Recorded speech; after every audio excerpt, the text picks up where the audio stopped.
Hello friends, स्वागत है आप सभी लोगों का हमारे यूट्यूब चैनल पर। दोस्तों, आज हम आपके साथ में जो है 15 जनवरी से 21 जनवरी की 2026 की करंट अफेयर डिस्कस करेंगे। और ये आप सभी लोग जानते हैं कि ये साप्ताहिक करंट अफेयर होती है, जिसमें पूरे 7 दिन की करंट अफेयर आपके साथ डिस्कस की जाती है। और ये इंडिया की नंबर 1 क्लास है, उसी की कंटेंट है ये। फूल पत्ती वाली क्लास जो आपकी 7 बजे चलती है, ये उसी का कंटेंट है। इसीलिए आपको इसमें डाउट करने की कोई जरूरत नहीं है, बस आप इसको पढ़ना है पूरी ध्यान से, शिद्दत से, क्योंकि इसको पीपीटी के माध्यम से, डायग्राम के माध्यम से, मैप के माध्यम से ये सारी चीजें आपको समझाई गई हैं, जिससे कि आप ये बहुत ही अच्छे तरीके से कवर कर पाएं और समझ पाएं, चीजों को अच्छे से देख पाएं और दोस्तों कंठस्थ कर पाएं और अपना समय बचा पाएं। दोस्तों, पूरे सप्ताह की current affair, daily current affair ना पढ़ के आप सप्ताह की करंट अफेयर पढ़ सकते हो, जिससे कि आपका जो करंट अफेयर है बहुत ही मजबूत हो जाएगा। फिर जब इसका मंथली करंट अफेयर आएगा, फिर आप उसका रिवीजन कर लेना और इस तरीके से ये पूरा करंट अफेयर आपका हो जाएगा और इनसे बाहर आपका क्वेश्चन नहीं जाएगा। बस शर्त ये है कि आपने सारी क्लासेस ली हो और बहुत ही ज्यादा 4 क्लासेस की जरूरत है। पूरे मंथ में अगर आपने 4 क्लासेस ही ले ली 1.5 घंटे की, तो आपकी करंट अफेयर का पूरा काम हो जाएगा। आपको पूरे मंथ में कहीं भी किसी का भी करंट अफेयर पढ़ने की जरूरत नहीं पड़ेगी। आप 1 घंटे में पूरा महीना कवर ना करें। जैसे आपने देखा होगा कि बहुत से लोग जो है 1 मंथ में ही, यानी कि 40 मिनट में पूरा महीना कवर करा देते हैं। तो ऐसे में तो फिर आपको फंसेगा नहीं जब आप एग्जाम में जाएंगे। तो आपको पूरा टाइम देना पड़ेगा, पूरा ध्यान से पढ़ना पड़ेगा और जितने क्वेश्चन है उनको सभी को अटेम्प्ट करना पड़ेगा। ठीक है दोस्तों, तो 15 से 21 जनवरी तक हम आपके साथ में डिस्कस करेंगे। साथ साथ में एक चीज और बता देते हैं, जिनको भी पीडीएफ चाहिए तो हमारे टेलीग्राम जो है, चाहे ग्रुप को या चैनल को ज्वाइन कर लें। टेलीग्राम चैनल को ज्वाइन करें, ज्यादा सही रहेगा। उस पर आपको सर्च करना है हाईवे, यही वाली जो स्पेलिंग है यहाँ पे जो लिखी है हाईवे क्लासेस, सर्च कर लेना है। आ जाए तो ठीक है, नहीं तो हमने अपने इसी यूट्यूब चैनल पर आपको टेलीग्राम का लिंक भी दे रखा है, तो वहां पर आप देखिए, वहां पर ज्वाइन कर लीजिए उसको। और यहाँ पर जो आपकी पीडीएफ है, अगर कोई डाउट लगता है तो यहाँ पर आप टच करोगे तो यहाँ पर आपको सीधे वीडियो पर रिडायरेक्ट कर दिया जाएगा। ठीक है, तो चलिए अब सभी लोग हम लोग अपने कंटेंट की तरफ चलते हैं। सबसे पहले हम लोगों ने 1 से लेकर 7 जनवरी की करंट अफेयर डिस्कस की, फिर 8 से लेकर 14 डिस्कस की। आज टाइम है 15 से 21 का। थोड़ा लेट हो गया हूं क्योंकि मैं 4 दिन की छुट्टी पर अपने घर गया था। ठीक है, तो यहाँ पर ध्यान दें, सबसे पहले 15 जनवरी की करंट अफेयर डिस्कस करेंगे। इसमें टोटल 10 क्वेश्चन है और उसके फैक्ट हैं। 15 जनवरी की करंट अफेयर, पहला क्वेश्चन है, भारत का पैक्स सिलिका में शामिल करने की घोषणा किसने की? यानी कि भारत को पैक्स सिलिका में कौन शामिल करना चाहता है, किसने शामिल करने की घोषणा की है? तो राइट आंसर है अमेरिका ने की है। और अमेरिका में भी किसने की है? तो ये डोनाल्ड ट्रंप जो है अमेरिका के राष्ट्रपति, उन्हीं ने की होगी। तो यहाँ पर घोषणा, तो इसीलिए ध्यान रखना है कि पैक्स सिलिका क्या है कि महत्वपूर्ण खनिज संसाधनों की आपूर्ति करने वाले जो देश हैं, उन देशों का एक समूह बनाया गया है जिसको पैक्स सिलिका कहा गया है। उसी में शामिल करने की जो है घोषणा की है, लेकिन भारत अभी शामिल नहीं हुआ है। अभी भारत की अपनी मर्जी है, लेकिन आमंत्रित किया गया, घोषणा जो है की है। किसने की है? अमेरिका ने। ठीक है, पैक्स सिलिका क्या है? महत्वपूर्ण खनिज संसाधनों की आपूर्ति है, जिसमें खनिज सुरक्षा साझेदारी, एक क्वेश्चन ध्यान दें यहाँ पर, बहुत ही महत्वपूर्ण, खनिज सुरक्षा साझेदारी यानी कि एमएसपी में शामिल होने वाला 14वां देश कौन सा है? तो ये राइट आंसर है भारत। तो ध्यान रखना है, खनिज सुरक्षा साझेदारी में भारत शामिल है और ये 14वां देश है। ठीक है, यहाँ पर आप देख पा रहे होंगे ये मैप लगा हुआ है, ये देखिए यहाँ पर इंडिया है और यहाँ पर आप देख पा रहे होंगे ये उत्तरी अमेरिका है, ये दक्षिणी अमेरिका है। ठीक है, तो उत्तरी अमेरिका में भी आता है कनाडा, और ये देखिए आप मैप देख पा रहे होंगे यूएसए। तो यहाँ पर एक चीज और आप खासकर यहाँ पर थोड़ा सा देखिएगा कि आप देख पा रहे होंगे, ये देखिए ये यूएसए है। ठीक है, और इसके नीचे ये मैक्सिको है और इसके ऊपर ये कनाडा है। ठीक है, तो यहाँ पर कनाडा है, लेकिन ये भाग जो है ये अलास्का कहलाता है। क्या कहलाता है? अलास्का। और ये अलास्का किसका भाग है? ये यूएसए का भाग है। इसीलिए देखिए यहाँ पर ये भी देखो भगवा कलर में है, ये भी भगवा कलर में। तो ध्यान देना यहाँ पर यूएसए, और यूएसए यहाँ पर भी तो है, लेकिन ये यहाँ पर भी है, ये अलास्का है, अलास्का में यूएसए का भाग है। ठीक है, ये चीज ध्यान रखना है। ये उत्तरी अमेरिका में आते हैं। उत्तरी अमेरिका में 3 बड़े बड़े देश हैं, आप देख पा रहे होंगे, ये बीच में कनाडा है और ये यूएसए है और नीचे मैक्सिको है। ठीक है, और यही मैक्सिको की खाड़ी है। और ये दक्षिणी अमेरिका, दक्षिणी अमेरिका में भी 13 14 15 देश हैं। सबसे बड़ा यहाँ पर आप ब्राजील देख पा रहे होंगे। ठीक है, और ये किनारे किनारे ये चिली है, बाकी छोड़िए खैर। और ये आप भारत का मैप देख पा रहे होंगे। ठीक है, और तो ये आप ध्यान दीजिए। यहाँ पर एक क्वेश्चन और है, महत्वपूर्ण संगठन की बात करें कि मेंबर, देखिए ये जो ब्रिक्स प्लस है, ब्रिक्स प्लस क्या होता है? सबसे पहले तो ब्रिक्स था, फिर ब्रिक्स हुआ और फिर ब्रिक्स प्लस हो गया। ब्रिक्स प्लस कब हुआ? जब इसमें 5 देश शामिल हो गए, यानी कि मिस्र, इथोपिया, ईरान, यूएई और इंडोनेशिया। और आपसे पूछा जाए ब्रिक्स का 10वां सदस्य कौन है, तो वो राइट आंसर इंडोनेशिया होगा। क्या होगा? इंडोनेशिया। ठीक है। और एससीओ का 10वां सदस्य कौन सा है? तो बेलारूस। ठीक है। और आईएमएफ का 190वां देश कौन सा है? तो इसका राइट आंसर है अंडोरा। और यूएनओ का 193वां देश कौन सा है? South Sudan. आपसे ऐसे भी क्वेश्चन पूछा जा सकता है कि आईएमएफ में कितने सदस्य हैं, कि आईएमएफ में कितने सदस्य हैं? तो आईएमएफ में 190 देश देश हैं शामिल। इसी तरीके से यूएनओ में भी 193 देश हैं, और एससीओ में 10 देश हैं, और ब्रिक्स प्लस में 10वां देश इंडोनेशिया है। ठीक है दोस्त। और तो ये सारी बातें हैं, आपको ध्यान रखना है। और मेरा आपको सलाह है कि आप एक कॉपी मेंटेन करें। क्या करें? कॉपी एक मेंटेन करें, जिसमें जो है करंट अफेयर ये सप्ताह की है, आप इसको पूरा नोट्स करें। एक दिन में ना नोट कर पाए तो 2 दिन में नोट करें। पूरा ये क्वेश्चन आपको कैसे नोट कर लेना है, ये क्वेश्चन नोट करना है, इसका आंसर, और जो फैक्ट आपको याद नहीं है वो याद नोट कर लें। जब आप नोट करेंगे तो आपको याद होगा। ठीक है। फिर लास्ट में मैंने इसमें हर 10 क्वेश्चन के बाद में एक क्वेश्चन आपके लिए लगाया है, और पूरा 10 क्वेश्चन के बाद में फिर पूरा रिवीजन करके 10 क्वेश्चन एक ही स्लाइड में लगा दिया है। ठीक है। तो आप बने रहिए, याद कराने की गारंटी मेरी है। और फिर फाइनली फिर मंथली में करंट अफेयर दूंगा, इन चारों वीडियो को कनेक्ट करेंगे। Question number 2, Henley passport index 2026 में भारत को कौन सा स्थान मिला है? तो राइट आंसर है 80वां मिला है, क्योंकि 2025 में 85वां था, 85 नंबर था, और इसमें अंतिम स्थान पर अफगानिस्तान है। और वीजा फ्री एंट्री 55 देशों में। अब देखिए, जिसका जितना पासपोर्ट मजबूत होगा उसको उतने ही देशों में वीजा फ्री एंट्री मिलेगी। ठीक है। और जिसमें प्रथम स्थान सिंगापुर में है। सिंगापुर के पास में 192 देशों में वीजा फ्री एंट्री है, यानी कि जिसके पास भी सिंगापुर का पासपोर्ट होगा वो 192 देशों में वीजा फ्री एंट्री कर सकता है। ठीक है। अच्छा, हेनले पासपोर्ट इंडेक्स 2026 में भारत का कौन सा स्थान हो गया है? 80 नंबर, 80वां नंबर का है। अब महत्वपूर्ण इंडेक्स उनकी बात कर लेते हैं। जैसे एशिया पावर इंडेक्स में तीसरा स्थान है, एआई पावर इंडेक्स में तीसरा स्थान है, जेंडर गैप में 131 नंबर पे, जेंडर गैप में, हैप्पी इंडेक्स में यानी कि खुशहाली सूचकांक में 118वें नंबर पर है, और 115वें नंबर पर आप देख पा रहे होंगे शांति सूचकांक में।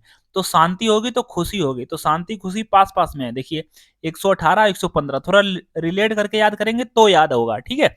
अब देखिए मानव विकास सूचकांक 130 है, और आप देख पा रहे होंगे जेंडर गैप 131। देखिए जब मानव का विकास होगा तो जेंडर गैप कम हो जाएगा, यानी कि मानव का विकास होगा 130 और जेंडर गैप हो जाएगा तो 131। ठीक है। ऐसे करके आप रिलेट करके याद करिए। अच्छा, भूखमरी सूचकांक में 102 नंबर पर अभी भी हम लोग हैं, और एसडीजी में सतत विकास में हम लोग पहली बार इंडिया 100 के नीचे आया है, तो 99वें स्थान पर है, ये भी आपको ध्यान रखना है। और प्रेस यानी कि स्वतंत्रता, प्रेस यानी कि फ्रीडम में हम लोग कौन से स्थान पर हैं? 151 पूरी दक्षिणा है। ठीक है। तो ये आप ध्यान रखना। और करप्शन में यानी कि भ्रष्टाचार में कितने स्थान पर है? तो भ्रष्टाचार में हम 96 नंबर पर हैं। ठीक है। ये चीज ध्यान रखना। नेक्स्ट क्वेश्चन, क्वेश्चन नंबर 3, मकर विलक्कू उत्सव कहाँ आयोजित किया जाता है? तो ये तो करंट अफेयर का लीजिए या स्टैटिक जीके का लीजिए, क्योंकि ये क्वेश्चन हमेशा ही फिक्स रहता है। तो मकर विलक्कू केरल में आयोजित होता है, सबरीमाला मंदिर है वहीं पर आयोजित होता है केरल में। तो आपसे ऐसे भी क्वेश्चन पूछा जा सकता है कि सबरीमाला मंदिर कहाँ है? तो राइट आंसर केरल है, और केरल में ही सबरीमाला मंदिर है, वहीं पर मनाया जाता है मकर विलक्कू उत्सव। तो ऐसे भी डायरेक्ट पूछा जा सकता है, मकर विलक्कू उत्सव कहाँ मनाया जाता है? तो केरल। ठीक है। अच्छा, केरल के प्रमुख उत्सव और भी हैं जो बहुत ही महत्वपूर्ण है, जैसे विशु उत्सव, ओणम, जाने कितनी बार पूछा जा चुका है, most important, Thrissur Pooram most important, Attukal Pongal most important, कलरथी महोत्सव तो most important, Vallam Kali boat race most important. यानी कि जो आप देख पा रहे होंगे यहाँ चित्र भी लिखा हुआ है, जो ये बोट रेस होती है इसको नेहरू बोट रेस भी कहते हैं, तो ये जो है केरल में होती है। ठीक है। विशु उत्सव, ओणम, त्रिशूरपुरम, अटकल पोंगल, कथरथी महोत्सव, कलपथी रथ महोत्सव और वल्लम काली बोट रेस। ठीक है। तो ये सब कहाँ आयोजित होते हैं? ये केरल में आयोजित होते हैं दोस्त। ठीक है। क्वेश्चन नंबर 4, भारत ने किसकी सह अध्यक्षता में 16वीं एडीएमएम प्लस बैठक की है? तो किसकी सह अध्यक्षता में? तो राइट आंसर तो यहाँ मलेशिया हो जाएगा। इसकी सह अध्यक्षता में किसने आयोजित की है? भारत ने। और भारत ने कहाँ आयोजित आयोजित की है? नई दिल्ली में। ठीक है। तो एडीएमएम प्लस क्या होता है ये भी समझिए पहले। तो एडीएमएम का मतलब हो जाए एशियन डिफेंस मिनिस्टर मीटिंग, यानी कि जो एशियन कंट्री हैं उनके जो डिफेंस मिनिस्टर हैं उनकी मीटिंग। और जो है ईडब्ल्यूजी का मतलब होता है एक्सपर्ट वर्क ग्रुप, यानी कि आतंकवाद, आतंकवाद का विरोध, यानी कि आप यूं समझिए कि एशियन कंट्री की जो मिनिस्टर हैं उनकी बैठक हुई है और आतंकवाद के विरोध के समकक्ष हुई है। तो इसीलिए यहाँ पर ध्यान रखना है कहाँ बैठक हुई है, तो नई दिल्ली में। लेकिन किसकी सह अध्यक्षता में, मलेशिया की सह अध्यक्षता में, ये आपको ध्यान रखना है। ठीक है, तो आपको एक ये भी याद होना चाहिए कि एशियन कंट्री कौन है, लगभग लगभग में आपको थोड़ा थोड़ा सा मोटा आइडिया दे सकते हैं। तो यहाँ पर आप देखिए, सबसे पहले हम आपको यहाँ पर दिखाते हैं, जैसे हो गया म्यांमार, यहाँ Laos, Thailand, Cambodia, Vietnam, Philippines, Brunei, Malaysia, Singapore, Indonesia. तो ये सब क्या है, ये एशियन क्षेत्र है। यहाँ पर देखिए ये एशियन क्षेत्र है, इसीलिए इनको एशियन कंट्री कहते हैं। दक्षिण पूर्व एशियाई देश, एशियन का मतलब क्या होगा, दक्षिण पूर्व एशियाई देश। ठीक है, इसकी स्थापना की बात कर लें तो 1967 में इसकी स्थापना हुई थी, किसकी, एशियन की। और इसका मुख्यालय जो है दोस्तों जकार्ता में, कितनी बार पूछा जा चुका है। जकार्ता मतलब इंडोनेशिया की राजधानी जकार्ता होती है। कुल देश इसमें 11 है, नवीनतम इसमें तिमोर लिस्ते है। टोटल 11 देश हैं एशियन में और नवीनतम तिमोर लिस्ते है। 2025 में इसकी बैठक मलेशिया में ही हुई थी। और मलेशिया की मुद्रा की बात करें तो इसकी रिंगिट मुद्रा है। और एक क्वेश्चन और भी है कि इंटरनेशनल बैडमिंटन का हेडक्वार्टर कहाँ है, तो ये कुआलालंपुर, ये भी मलेशिया में ही पड़ता है। तो इंटरनेशनल बैडमिंटन का हेडक्वार्टर कुआलालंपुर में है और ये मलेशिया में ही पड़ता है दोस्त। ठीक है, तो इतनी सारी जानकारी आपको याद रखनी है दोस्तों। अगर आपको जो है एशियन कंट्री याद करने हैं तो आप कर सकते हो, जैसे इसमें पीसीएस लेवल के जो एग्जाम होते हैं तो उनमें ये क्वेश्चन ज्यादा पूछे जाते हैं। जो वन लाइनर ये हैं डायरेक्टली ये आपके वनडे एग्जाम में पूछ लिए जाते हैं। नेक्स्ट क्वेश्चन है, केंजित्सु मार्शल आर्ट में पहले भारतीय डिप्टी सीएम, यानी कि पहले भारतीय डिप्टी सीएम कौन बने हैं, यानी कि ऐसे भी क्वेश्चन पूछ सकते हैं, किस भारतीय राज्य के डिप्टी सीएम ने केंजित्सु मार्शल आर्ट में शामिल हुए हैं। तो ये राइट आंसर है पवन कल्याण। तो आप सभी लोग जानते हो आंध्र प्रदेश के जो सीएम है वो है चंद्रबाबू नायडू। लेकिन आप ये भी जानते हैं कि जो डिप्टी सीएम है आंध्र प्रदेश के वो है पवन कल्याण। भारी बहुमत से इन्होंने जो है वोट पाया था। अभी आप सभी लोग जानते हो जो चुनाव हुए थे, जिसमें भारत की युद्ध कलाएं की अगर बात कर लें, जैसे यहाँ मार्शल आर्ट्स में ये परफेक्ट हैं पवन कल्याण, और ये साउथ के सुपर स्टार हैं, आपने इनकी मूवी भी देखी होगी। तो भारत की युद्ध कलाओं की बात कर लें, जैसे कलारी कलारी कलारी पैट्टम कहाँ की है, तो ये केरल की है। और सिलम्बम कहाँ की है, ये तमिलनाडु की है। थांगटा, आपने मोस्ट इंपॉर्टेंट काफी क्वेश्चन यहाँ से भी बना है, थांगटा किस राज्य का प्रसिद्ध मार्शल आर्ट है, तो राइट आंसर है मणिपुर। गतका कहाँ का है, गतका पंजाब का है। ठीक है, तो ये आप ध्यान रखना है। नेक्स्ट क्वेश्चन, निपाह वायरस के संदिग्ध मामले कहाँ मिले हैं। अभी भारत में हाल ही में पश्चिम बंगाल में 2 केस मिले हुए हैं निपाह वायरस के, तो राइट आंसर है पश्चिम बंगाल। तो निपाह वायरस का संदिग्ध मामला कहाँ पर अभी दर्ज किया गया है, तो पश्चिम बंगाल में। ये एक जूनोटिक बीमारी है। जूनोटिक डिजीज क्या होती है, जो जानवरों से मनुष्य में फैलती है। अब जैसे ये चमगादड़ जानवर है तो जानवर से मनुष्य में फैलती है। तो आप ये भी ध्यान रखिए निपाह वायरस का संबंध चमगादड़ से है। चमगादड़ इसका जो है वाहक है। सर्वप्रथम निपाह वायरस जो है मलेशिया में मिला था, जिसका शहर का नाम ही निपाह था, इसीलिए उसका नाम भी निपाह वायरस रख दिया गया। अब देखिए यहाँ पर मैंने कुछ फैक्ट यहाँ पर रखे हुए हैं। वायरस से होने वाले प्रमुख रोग, सबसे पहले रेबीज वायरस से होता है, जो आपने जानते हो कुत्ते ने काटता है। चिकन पॉक्स, तो ध्यान रखना, चेचक, पोलियो, एड्स, हेपेटाइटिस, खसरा, इबोला। तो ये देखिए मोस्ट इंपॉर्टेंट वायरस से होने वाले रोग हैं।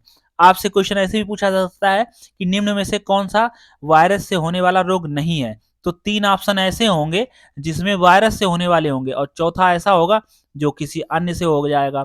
तो ये चीज आप ध्यान रखना है।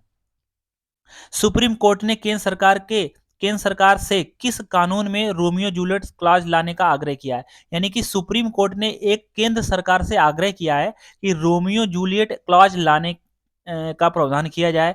कौन से केस में, तो पॉक्सो एक्ट। दोस्तों ये जो पॉक्सो एक्ट है ये बच्चों के यौन शोषण अपराधों को रोकने के लिए 2012 में लाया गया था, जिसको पॉक्सो एक्ट 2012 कहते हैं।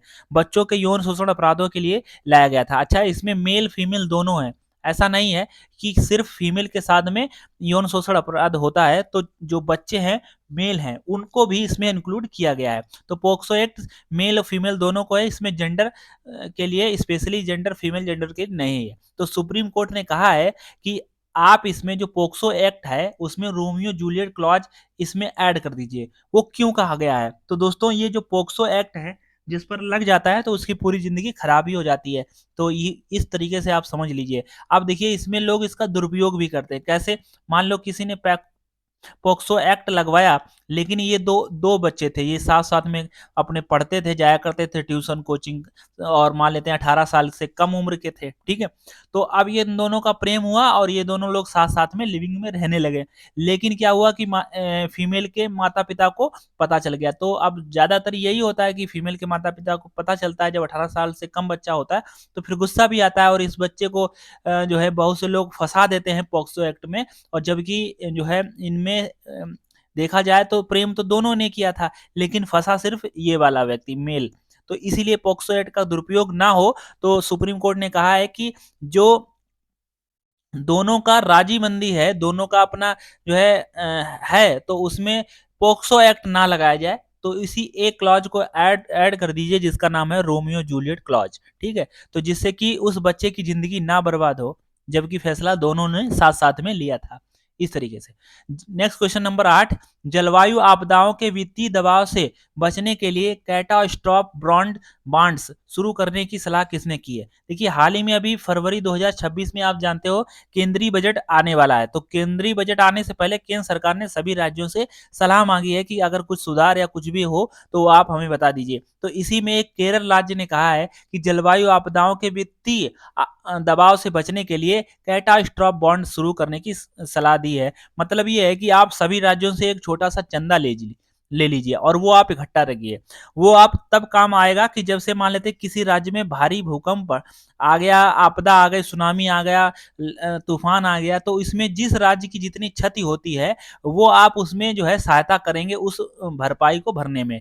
और इसके लिए आप क्या करेंगे, राज्य से कुछ राशि आप निश्चित बता देंगे, वो हर राज्य उतनी निश्चित राशि आपके पास यानी कि केंद्र में जमा होती रहेगी, और उसी राशि में से जिस भी राज्य में आपदा आती है वो उसका फिर जो है उसका सदुपयोग किया जाएगा। जैसे हम लोग इंश्योरेंस बीमा लेते हैं, तो बीमा हम लोग इसीलिए लेते हैं कि एक प्रीमियम राशि जो हमको बता दी जाती है कि 600 रुपया देना है, और अगर कोई किसी को भी बीमारी आती है तो 1 करोड़ रुपए तक भुगतान यहाँ पर बीमा कंपनी द्वारा किया जाएगा, ऐसे करके। तो इसी तरीके से हर राज्य में क्या हो, कैटास्ट्रॉफ बॉन्ड शुरू करने की सलाह दी है। तो आपसे क्वेश्चन पूछा जाएगा इसी प्रकार से, तो किसने सलाह दी है? तो राइट आंसर केरल में हो जाएगा, ठीक है।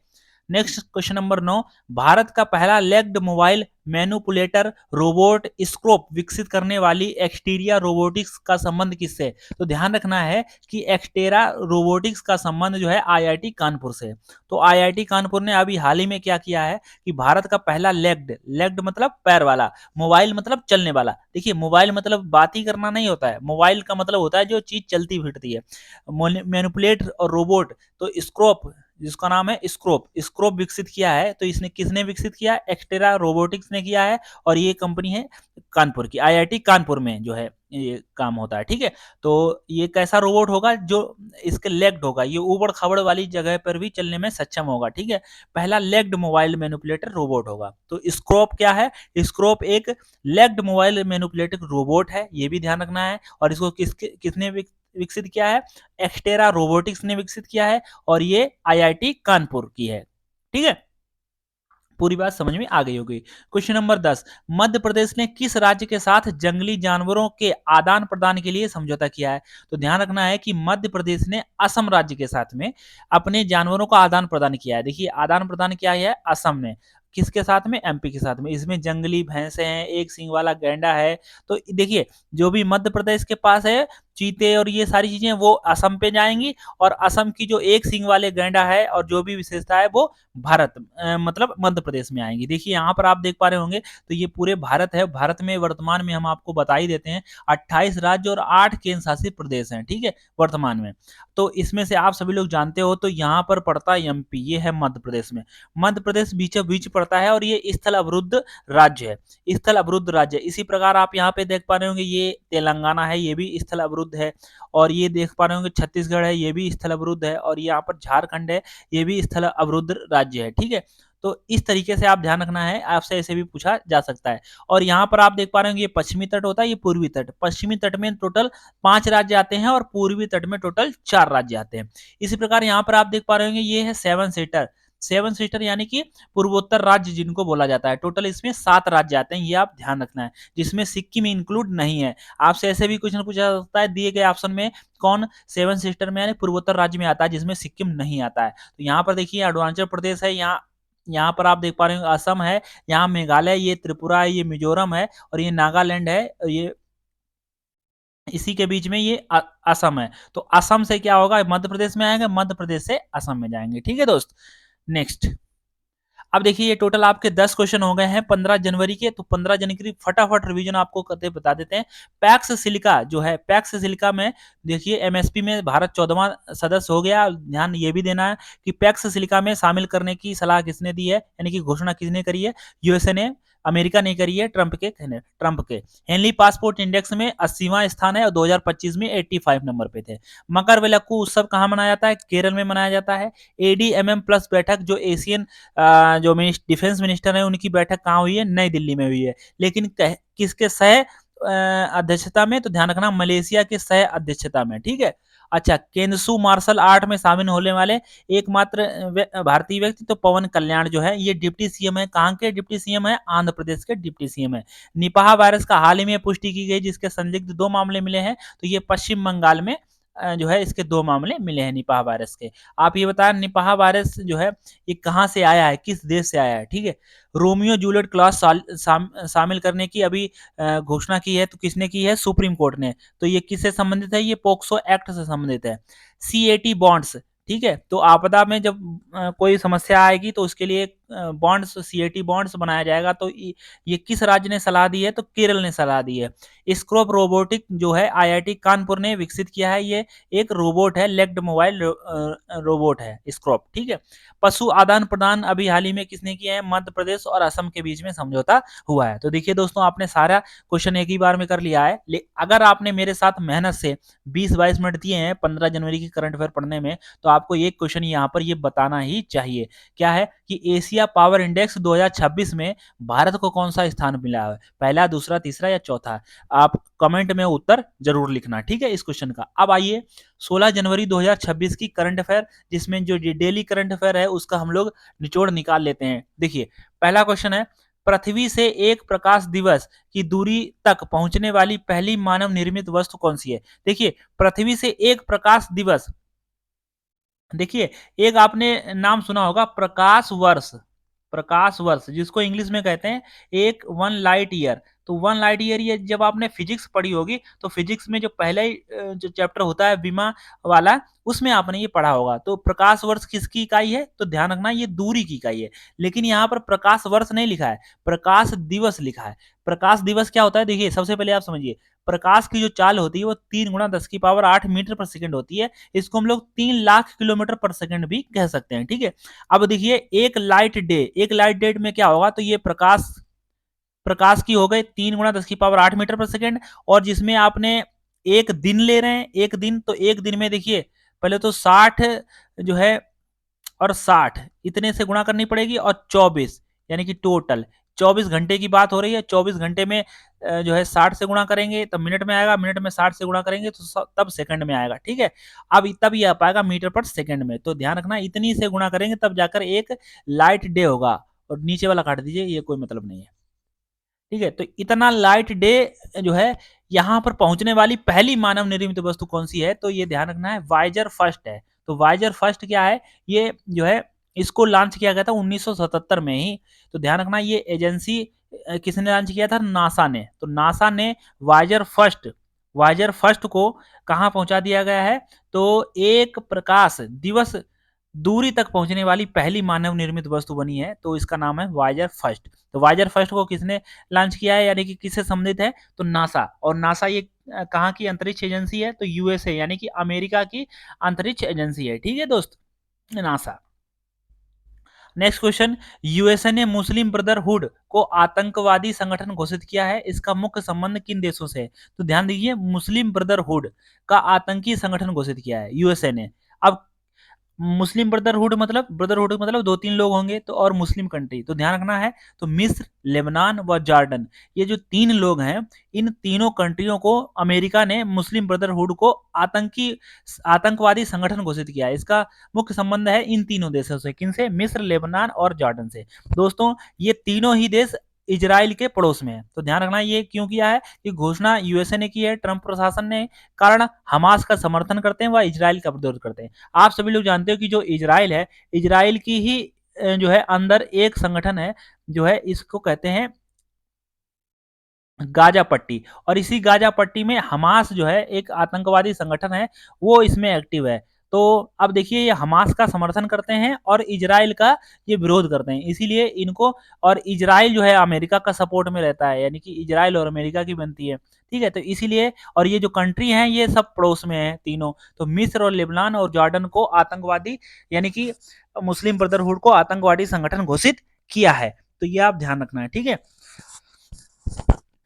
इसमें देखिए जॉर्डन की राजधानी हो जाएगी अम्मान, ये भी आप ध्यान रखना है। मिस्र की राजधानी काहिरा हो जाएगी और लेबनान की राजधानी बेरूत हो जाएगी। ये तीनों कैपिटल आप ध्यान रखना है, ये कैपिटल पूछी जाती हैं। नेक्स्ट क्वेश्चन नंबर 3, आईटीबीपी का प्रमुख यानी कि डीजे किसे नियुक्त किया गया है? तो राइट आंसर है शत्रुजीत सिंह कपूर, ठीक है। आईटीबीपी की स्थापना की बात करें तो 1962 में, जब चीन ने हम पर 1961 में लड़ाई कर दी थी। 1961 में चीन ने हम पर आक्रमण कर दिया गया था, जबकि चीन ने और हमारा सबका मतलब समझौता हुआ था कि कोई किसी पर आक्रमण नहीं करेगा, और पंडित जवाहरलाल नेहरू ने और सबने मिलकर नारा लगाया कि चीनी हिंदुस्तानी भाई भाई ऐसे करके। तो जबकि चीन ने हमको धोखा देकर आक्रमण कर दिया 1962 में, और हम चीन से उस समय हार गए थे, क्योंकि हम लोग सिर्फ आज़ाद ही हुए थे, और बिल्कुल जिस तरीके से एक पका हुआ और फ्रेश आम को जिस तरीके से चूस कर छोड़ दिया जाता है, तो उसी तरीके से अंग्रेजों ने हमको छोड़ दिया था, और हम लोग बस खड़े ही हो रहे थे और चीन ने हम पर आक्रमण कर दिया 1962 में। क्षेत्र क्या था? भारत चीन सीमा विवाद था, इसलिए यहाँ पर आक्रमण हुआ। अब देखिए चीन हमारे भारत में अंदर तक घुस आई थी और उसने कब्जा भी कर लिया था, अभी भी कब्जा करके रखा हुआ है।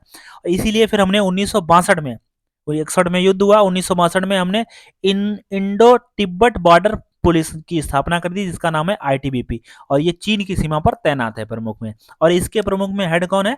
शत्रुजीत सिंह कपूर, शत्रुजीत सिंह कपूर। अब देखिए बीएसएफ होता है, बॉर्डर सिक्योरिटी फोर्स, इसके प्रमुख है प्रवीण कुमार। इसकी स्थापना 1965 में हुई थी, जब भारत और पाकिस्तान और बांग्लादेश जो है इसका युद्ध हुआ था 1965 में। देखिए पाकिस्तान ने जब हम पर आक्रमण किया 1964 में, तब उसके बाद में फिर हमने बीएसएफ की स्थापना करी, ठीक है। और आप एक क्वेश्चन यहाँ पे ये भी ध्यान रखना, ऑपरेशन सरद हवा, ऑपरेशन सरद हवा कौन चलाता है? तो ये बीएसएफ चलाता है। कौन चलाता है? बीएसएफ। अब एक क्वेश्चन और है, एनआईए, इसके प्रमुख है राकेश अग्रवाल। कार्य इसका यह है कि आतंकवादी संगठन रोकथाम के लिए बनाया गया है, ठीक है, एनआईए। इसके प्रमुख हैं राकेश अग्रवाल। नेक्स्ट क्वेश्चन है, इंडियन ओलंपिक एसोसिएशन ने राष्ट्रीय ओलंपिक शिक्षा और विकास कार्यक्रम कहाँ लॉन्च किया है? तो ध्यान रखना, इंडियन ओलंपिक एसोसिएशन जो है इसने राष्ट्रीय ओलंपिक शिक्षा और विकास कार्यक्रम जो है गुजरात में लॉन्च किया है, गुजरात में, आप ध्यान रखना है। आईओए, ठीक है, आईओए इंडियन ओलंपिक एसोसिएशन, भारतीय ओलंपिक संघ, इसकी स्थापना 1927 में हुई थी। इसकी प्रमुख वर्तमान में पीटी उषा हैं। अच्छा, पहले ओलंपिक जो गेम्स हैं वो 1896 में एथेंस में खेले गए थे। अगर आपसे पूछा जाए कि ओलंपिक का जनक कौन है, जनक, तो ध्यान रखना Pierre de Coubertin, Pierre day Coubertin है। और आईओसी अंतर्राष्ट्रीय ओलंपिक समिति, इसकी स्थापना ध्यान रखना है 23 जून 1894 में हुई थी, और इसका मुख्यालय में लुसाने में है, स्विट्जरलैंड में पड़ता है ये, ठीक है।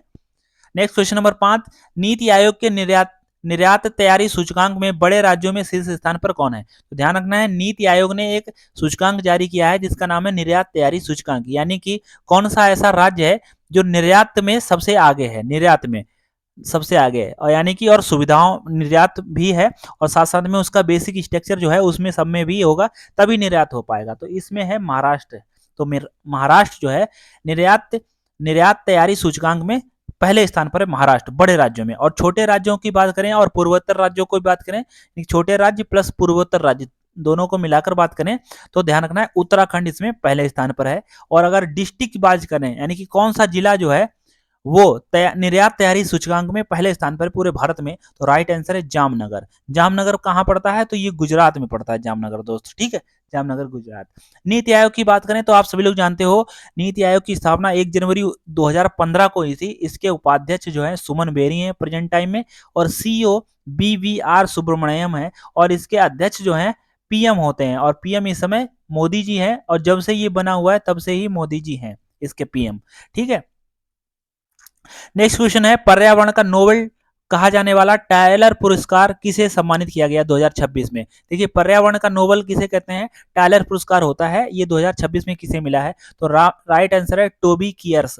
टोबी कियर्स जो है ये यूएसए के नागरिक हैं, और इन्होंने क्या किया है, इनको पौधे व फंगस के लिए इन्होंने जो काम किया है उसके लिए इनको टोबी कियर्स को जो है टायलर पुरस्कार दिया गया है यूएसए के। अच्छा एक क्वेश्चन और है कि पेनिसिलिन जो है ये फर्स्ट यानी कि प्रथम एंटीबायोटिक दवा है। पेनिसिलिन जो है यानी कि पहली एंटीबायोटिक दवा है, इसकी खोज जो है अलेक्जेंडर फ्लेमिंगन ने की थी, और ये किससे बनती है, तो ये कवक से बनती है, फंगस से, ठीक है।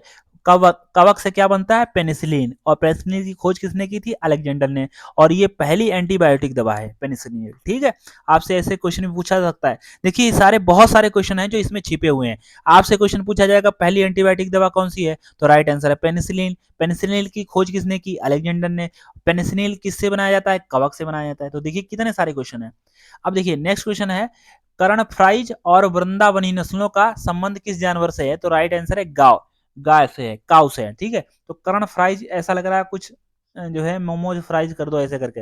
वृंदावनी क्या है, तो ये गाय की नस्लें हैं, दोनों गाय की नस्लें हैं, और दोनों का अलग अलग। देखिए कर्ण फ्राइज जो है ये करनाल जो हरियाणा में पड़ता है वहां पर इस नस्ल का विकसित किया गया है। और वृंदावनी की बात करें तो ये बरेली में विकसित किया गया है, यूपी में जो पड़ता है वृंदावनी। तो वृंदावनी के नाम से मथुरा मत चले जाना, बरेली में इसका विकास हुआ है, ठीक है।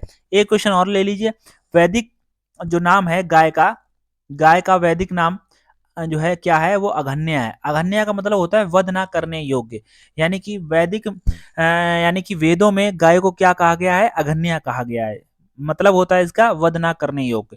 वैज्ञानिक नाम बात करें गाय का वैज्ञानिक नाम क्या होगा, तो बोस इंडिकस गाय का वैज्ञानिक नाम है। Question number 8, sickle cell anaemia के लिए अरुणोदय अभियान किसने शुरू किया है, राइट आंसर है महाराष्ट्र। तो देखिए सिकल सेल एनीमिया कहाँ होता है, तो ये आरबीसी में होता है, आरबीसी में। तो देखिए नॉर्मल आरबीसी का जो आकार होता है वो गोल होता है, लेकिन जब सिकल सेल हो जाएगा तो इसका जो आकार है वो हंसियाकार हो जाएगा, या यूं कह लीजिए ये अर्ध जो है चंद्र टाइप में हो जाएगा। तो ये क्या है, ये एक जेनेटिक ब्लड डिसऑर्डर है, यानी कि ये जेनेटिक है, ये आप समझ लीजिए, ये यानी कि ये पिता से माता से ही आएगा, ये जेनेटिक्स है, डिसऑर्डर है, ठीक है, सिकल सेल एनीमिया। इसका अरुणोदय अभियान किसने शुरू किया है, तो महाराष्ट्र ने ध्यान शुरू किया है। तो आप ध्यान रखना अरुणोदय अभियान क्या है, तो सिकल सेल एनीमिया के लिए महाराष्ट्र ने शुरू किया गया है, ठीक है। होता क्या है इसमें, यानी कि आरबीसी का आकार चेंज हो जाता है। नेक्स्ट क्वेश्चन, भारतीय सेना दिवस कब मनाया जाता है, तो मोस्ट इंपोर्टेंट, तो ध्यान रखना है 15 जनवरी को भारतीय सेना दिवस मनाया जाता है। क्या कारण क्या था, 15 जनवरी 1949 को जो करियप्पा थे यानी कमांडर इन चीफ बने थे, केएम करियप्पा क्या बने थे, कमांडर इन चीफ बने थे, कब, 15 जनवरी 1949 को। इसीलिए केएम करियप्पा जो है पहले कमांडर इन चीफ बने थे, इसीलिए 15 जनवरी को हम लोग भारतीय सेना दिवस मनाते हैं। आप ध्यान रखना भारतीय सेना ने 2026 को कौन सा जो है वर्ष बताया है, तो नेटवर्किंग व डेटा मैत्री सिटी वर्ष बताया गया है, ठीक है। तो ध्यान रखना है यहाँ पर आप सभी लोगों को। नेक्स्ट क्वेश्चन है, सेना प्रमुख जो है इस समय उपेंद्र द्विवेदी जी हैं, और 16 जनवरी को हम लोग राष्ट्रीय स्टार्टअप डे मनाते हैं, क्योंकि एक स्टार्टअप योजना भी शुरू हुई थी 16 जनवरी 2016 को। तो ध्यान रखना है 16 जनवरी 2016 को स्टार्टअप योजना शुरू हुई थी, इसीलिए हम लोग 16 जनवरी को स्टार्टअप डे मनाते हैं। एक क्वेश्चन और ले लीजिए, भैरव बटालियन का संबंध किससे है, तो ड्रोन टेक्नोलॉजी से, और ये जयपुर में है, जयपुर से संबंधित है। ये क्वेश्चन हमने पीछे वाले जो है वीकली करंट अफेयर में बताया था। नेक्स्ट क्वेश्चन है, हाटी जनजाति का बोडो त्योहार कहाँ मनाया गया, तो ध्यान रखना है हाटी जनजाति का बोडा जो है एक बोडो जनजाति भी है, आप उससे कंफ्यूजन मत हो जाना, जो असम में है। तो ध्यान रखना, हाटी जनजाति का बोडा त्योहार कहाँ मनाया गया है, तो राइट आंसर है हिमाचल प्रदेश में मनाया गया है। तो हिमाचल प्रदेश में ही ध्यान रखना नाटी छम डांगी ये भी मनाया जाता है, ठीक है। असम से ही, हिमाचल प्रदेश से ही नाटी छम डांगी ये सब त्योहार मनाए जाते हैं, ये भी आप ध्यान रखना नृत्य। तो ध्यान रखना, आज का रिवीजन की बात कर लें तो अभी हमने पढ़ा वाइजर फर्स्ट, ध्यान रखना मानव मानव निर्मित द्वारा ये पहली ऐसी वस्तु है जो एक लाइट डे यानी कि एक प्रकाश दिवस जो है दूरी तय करी है, और इसका संबंध नासा से है, ठीक है। नेक्स्ट क्वेश्चन, मुस्लिम ब्रदरहुड बैन यानी कि मुस्लिम ब्रदरहुड जो इसमें 3 देश आते हैं उसको किसने बैन किया है, तो अमेरिका ने बैन किया है। आईटीबीपी के प्रमुख कौन है, शत्रुजीत सिंह है। ओलंपिक शिक्षा जो है कहाँ पर इसका बनाया गया है, तो ये गुजरात में की गई, ओलंपिक शिक्षा के लिए प्रशिक्षण के लिए केंद्र, तो गुजरात में। निर्यात सूचकांक में पहले स्थान पर कौन है, महाराष्ट्र है बड़े राज्यों में। और छोटे राज्यों की बात करें तो उसमें उत्तराखंड है, और डिस्ट्रिक्ट की बात करें जिसमें जामनगर है गुजरात का, ठीक है। टायलर पुरस्कार किसे मिला है, तो टोबी कियर्स को मिला है, टोबी कियर्स, टोबी कियर्स को मिला है, ये ध्यान रखना है। वृंदावनी नस्ल किसकी है, तो ये गाय की है, वृंदावनी नस्ल किसकी है, तो ये गाय। और कर्ण फ्राइज और वृंदावनी नस्ल किसकी है, गाय की नस्ल है।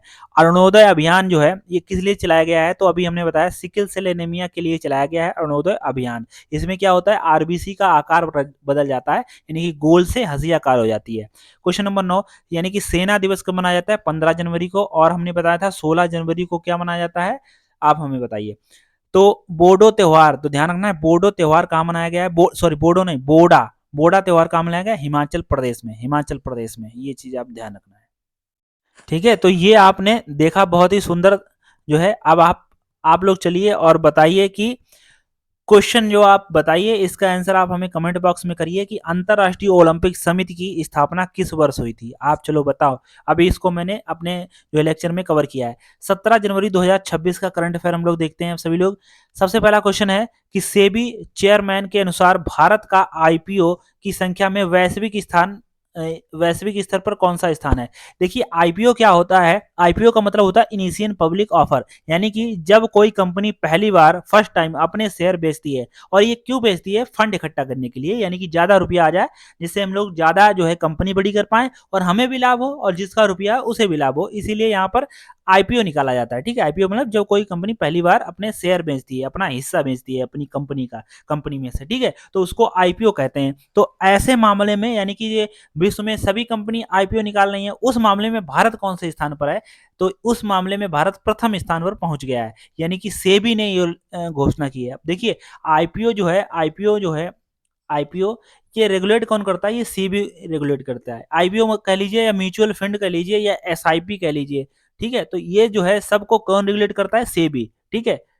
Stock exchange board of India SEBI, जिसकी स्थापना जो है 1988 में हुई थी, यहाँ पर देखिए, और अधिनियम जो है इसका 1992 का है, ठीक है। ये पूंजी बाजार जो है, कैपिटल बाजार जिसको लॉन्ग टर्म, देखिए ये आईपीओ म्यूचुअल फंड हो गया और एसआईपी हो गई, तो ये लॉन्ग टर्म का मार्केट है। ऐसा नहीं कि आपने 5-5 हजार की एसआईपी एक साल की और अगले साल निकाल लिया और आपको फायदा होगा, नहीं, इसमें 10-20 साल का लीगल टारगेट चला जाता है, तब जाकर ये फंड बहुत ही ज्यादा प्रॉफिट देते हैं। और एक होता है मुद्रा बाजार जिसको मॉनेटरी मार्केट भी कहते हैं, मनी मार्केट, ये शॉर्ट टर्म का होता है। इसको नियामक आरबीआई है, इसको रेगुलेट कौन करता है, आरबीआई। आरबीआई के वर्तमान में गवर्नर की बात करें तो संजय मल्होत्रा गवर्नर है आरबीआई की।